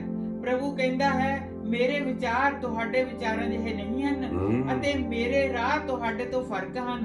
ਜਿਸ ਤਰ੍ਹਾਂ ਆਕਾਸ਼ ਧਰਤੀ ਤੋਂ ਉੱਚੇ ਹਨ, ਉਸ ਤਰ੍ਹਾਂ ਮੇਰੇ ਰਾਹ ਅਤੇ ਵਿਚਾਰ ਤੁਹਾਡੇ ਰਾਹਾਂ ਅਤੇ ਵਿਚਾਰਾਂ ਤੋਂ ਉੱਚੇ ਹਨ। ਸੋ ਆਖਿਰ ਦੇ ਵਿੱਚ ਇੱਕ ਹੋਰ ਟੈਸਟ ਆਪਾਂ ਦੇਖਾਂਗੇ ਪ੍ਰਭੂ ਦੇ ਮਨੋ, ਜਿਹੜੇ ਕਹਿ ਸਕਦੇ ਹਾਂ ਯੂਸੇਜ ਟੈਸਟ, ਯਾਨੀ ਕਿ ਇੱਕ ਐਸਾ ਪ੍ਰਤਿਆਵਾ ਵੀ ਤੁਹਾਡੀ ਜ਼ਿੰਦਗੀ 'ਚ ਆਵੇਗਾ ਜਿੱਥੇ ਤੁਹਾਡੀਆਂ ਜ਼ਰੂਰਤਾਂ ਘਟ ਗਈਆਂ, ਤੁਹਾਡਾ ਪੈਸਾ ਘਟ ਗਿਆ, ਖਾਣ ਨੂੰ ਨਹੀਂ ਕੁਛ, ਪਹਿਨਣ ਨੂੰ ਨਹੀਂ ਕੁਛ, ਹੱਥ ਬਹੁਤ ਤੰਗ ਹੋ ਗਿਆ, ਬਰਕਤ ਨਹੀਂ ਆ ਰਹੀ, ਕੰਮ ਖਤਮ ਹੋ ਗਿਆ, ਕੰਮ ਛੁੱਟ ਗਿਆ, ਪੈਸੇ ਨਹੀਂ ਆ ਰਹੇ, ਇੱਦਾਂ ਦੀਆਂ ਚੀਜ਼ਾਂ, ਬਹੁਤ ਜ਼ਰੂਰਤਮੰਦ ਹੋ ਜਾਓਗੇ ਤੁਸੀਂ। ਇਹ ਵੀ ਇੱਕ ਟੈਸਟ ਹੋਵੇਗਾ, ਇੱਕ ਪ੍ਰਤਿਆਵਾ ਹੋਵੇਗਾ ਜਿਹਦੇ ਵਿੱਚੋਂ ਵੀ ਤੁਸੀਂ ਗੁਜ਼ਰਨਾ ਹੈਗਾ ਆ। ਪ੍ਰਭੂ ਦੇ ਵਿੱਚ ਭਰੋਸਾ ਕਰਨਾ ਹੈ। ਇਹ ਟੈਂਪਰੇਰੀ ਤੌਰ ਤੇ ਹੋਵੇਗਾ, ਕੁਝ ਸਮੇਂ ਦੇ ਲਈ ਹੋਵੇਗਾ, ਕਿਉਂਕਿ ਪਰਮੇਸ਼ਰ ਕਦੇ ਵੀ ਆਪਣੇ ਚਾਹਣ ਵਾਲਿਆਂ ਨੂੰ, ਆਪਣੇ ਪਿਆਰ ਕਰਨ ਵਾਲਿਆਂ ਨੂੰ, ਆਪਣੇ ਲੋਕਾਂ ਨੂੰ ਇਹਨਾਂ ਸਾਰੀਆਂ ਦੁਨੀਆ ਦੀਆਂ ਚੀਜ਼ਾਂ ਤੋਂ ਇਕੱਲਾ ਨਹੀਂ ਛੱਡੇਗਾ, ਯਾਨੀ ਕਿ ਉਹ ਬਰਕਤਾਂ ਸਾਰੀਆਂ ਦੇਵੇਗਾ। ਕਹਿੰਦਾ ਤੂੰ ਆਪਣੇ ਪੂਰੇ ਦਿਲ ਦੇ ਨਾਲ ਪਰਮੇਸ਼ਰ ਦੇ ਰਾਜ ਦੀ ਭਾਲ ਕਰ, ਇਹ ਸਾਰੀਆਂ ਚੀਜ਼ਾਂ ਤੈਨੂੰ ਦਾਨ ਵਿੱਚ ਦਿੱਤੀ ਜਾਣਗੀਆਂ। ਤੁਸੀਂ ਪਰਮੇਸ਼ਰ ਦੀ ਸੇਵਾ 'ਚ ਲੱਗੇ ਹੋਏ ਹੋ, ਇਹ ਸਾਰਾ ਕੁਝ ਤੁਹਾਨੂੰ ਦਾਨ ਵਿੱਚ ਮਿਲੇਗਾ ਆਟੋਮੈਟਿਕਲੀ। ਲੇਕਿਨ ਇੱਕ ਸਮਾਂ ਆਵੇਗਾ ਕਿ ਪ੍ਰਭੂ ਗੁਜ਼ਾਰੇਗਾ ਤੁਹਾਨੂੰ ਇਸ ਟੈਸਟ ਵਿੱਚੋਂ। ਜਦੋਂ ਤੁਹਾਨੂੰ ਲੱਗੇਗਾ ਵੀ ਘਾਟ ਪੈ ਗਈ, ਖਾਣ ਨੂੰ ਕੁਛ ਨਹੀਂ ਆ ਰਿਹਾ, ਪਹਿਨਣ ਨੂੰ ਕੁਛ ਨਹੀਂ ਆ ਰਿਹਾ, ਪੈਸੇ ਬੰਦ ਹੋ ਗਏ, ਪੈਸੇ ਨਹੀਂ ਆ ਰਿਹਾ, ਕੀ ਕਰੀਏ ਹੁਣ ਪ੍ਰਭੂ ਜੀ, ਹੁਣ ਕੀ ਕਰੀਏ? ਵਿਸ਼ਵਾਸ ਕਰੋ ਪ੍ਰਭੂ ਦੇ ਵਿੱਚ ਕਿ ਉਹ ਪਰਮੇਸ਼ਰ ਜੀ ਨੇ ਤੁਹਾਨੂੰ ਬੁਲਾਇਆ ਹੈ, ਉਹ ਪਰਮੇਸ਼ਰ ਤੁਹਾਨੂੰ ਪਾਰ ਵੀ ਲਗਾਵੇਗਾ। ਆਮੀਨ। ਸੋ ਐਸ ਟੈਸਟ ਥਾਈਂ ਦੀ ਪਰਮੇਸ਼ਰ ਤੁਹਾਡੇ ਜਿਹੜੇ ਮੋਟਿਵਸ ਹੈਗੇ ਨੇ ਤੁਹਾਨੂੰ ਪਿਉਰੀਫਾਈ ਕਰਦਾ ਹੈ। ਇਸ ਟੈਸਟ ਥਾਈਂ ਦੀ ਪ੍ਰਭੂ ਦੇਖਣਾ ਚਾਹੁੰਦਾ ਵੀ ਤੁਸੀਂ ਕਿੰਨਾ ਕੁ ਡਿਪੈਂਡ ਕਰਦੇ ਹੋ ਉਸ ਤੇ। ਯਹੋਵਾ ਜੋ ਆਪਣਾ ਪ੍ਰੋਵਾਈਡਰ ਹੈ, ਯਹੋਵਾ ਜਰੀ ਆਪਣਾ ਪ੍ਰੋਵਾਈਡਰ ਹੈ, ਤੁਸੀਂ ਉਸ ਪਰਮੇਸ਼ਰ ਤੇ ਧਿਆਨ ਲਾ ਕੇ ਰੱਖਿਆ ਹੈਗਾ ਆ। ਉਹ ਜੇ ਘਾਟ ਹੀ ਨਹੀਂ ਹੋਏਗੀ, ਤੁਸੀਂ ਕਿੱਦਾਂ ਉਹਨੂੰ ਪੁਕਾਰੋਗੇ ਕਿ ਪ੍ਰਭੂ ਤੂੰ ਮੇਰਾ ਜਾਰੀ ਹੈ, ਯਹੋਵਾ ਜਾਰੀ ਮੇਰਾ ਪ੍ਰੋਵਾਈਡਰ ਹੈ। ਸੋ ਪ੍ਰਭੂ ਦੇ ਬਣੋ ਇਹਨਾਂ ਵੱਖਰੇ ਵੱਖਰੇ ਟੈਸਟਾਂ ਦੇ ਵਿੱਚੋਂ ਦੀ ਆਪਣੀ ਜ਼ਿੰਦਗੀ ਗੁਜ਼ਰਦੀ ਆ, ਲੇਕਿਨ ਪਵਿੱਤਰ ਆਤਮਾ ਆਪਣੇ ਨਾਲ ਆਪਣੀ ਮਦਦ ਕਰਦਾ ਆ ਤਾਂ ਕਿ ਆਪਾਂ ਇਹਨਾਂ ਸਾਰੇ ਪ੍ਰਤਿਆਵਾਂ ਦੇ ਵਿੱਚੋਂ ਦੀ ਜੇਤੂ ਠਹਿਰੀਏ। ਪਰਮੇਸ਼ਰ ਦਾ ਵਚਨ, ਪਰਮੇਸ਼ਰ ਦੇ ਵਾਅਦੇ ਆਪਣੇ ਨਾਲ ਨੇ ਤਾਂ ਕਿ ਆਪਾਂ ਜੇਤੂ ਠਹਿਰੀਏ। ਤੇ ਜਦੋਂ ਜਿਉਂ ਆਪਾਂ ਇਹਨਾਂ ਟੈਸਟ ਦੇ ਵਿੱਚੋਂ ਦੀ ਗੁਜ਼ਰਦੇ ਆ, ਐ ਨਹੀਂਗਾ ਵੀ ਇਹ 1 ਮਹੀਨੇ ਲਈ ਆਉਣਗੇ ਫਿਰ ਖਤਮ ਹੋ ਜਾਣਗੇ, ਨਹੀਂ।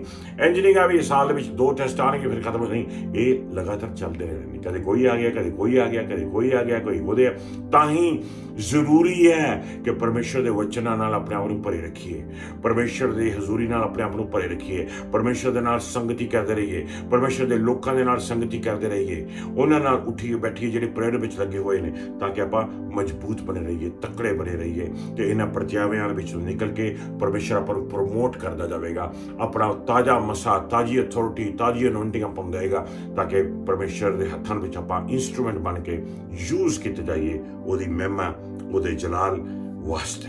ਆਮੀਨ। ਆਓ ਇੱਕ ਦੁਆ ਕਰਾਂਗੇ।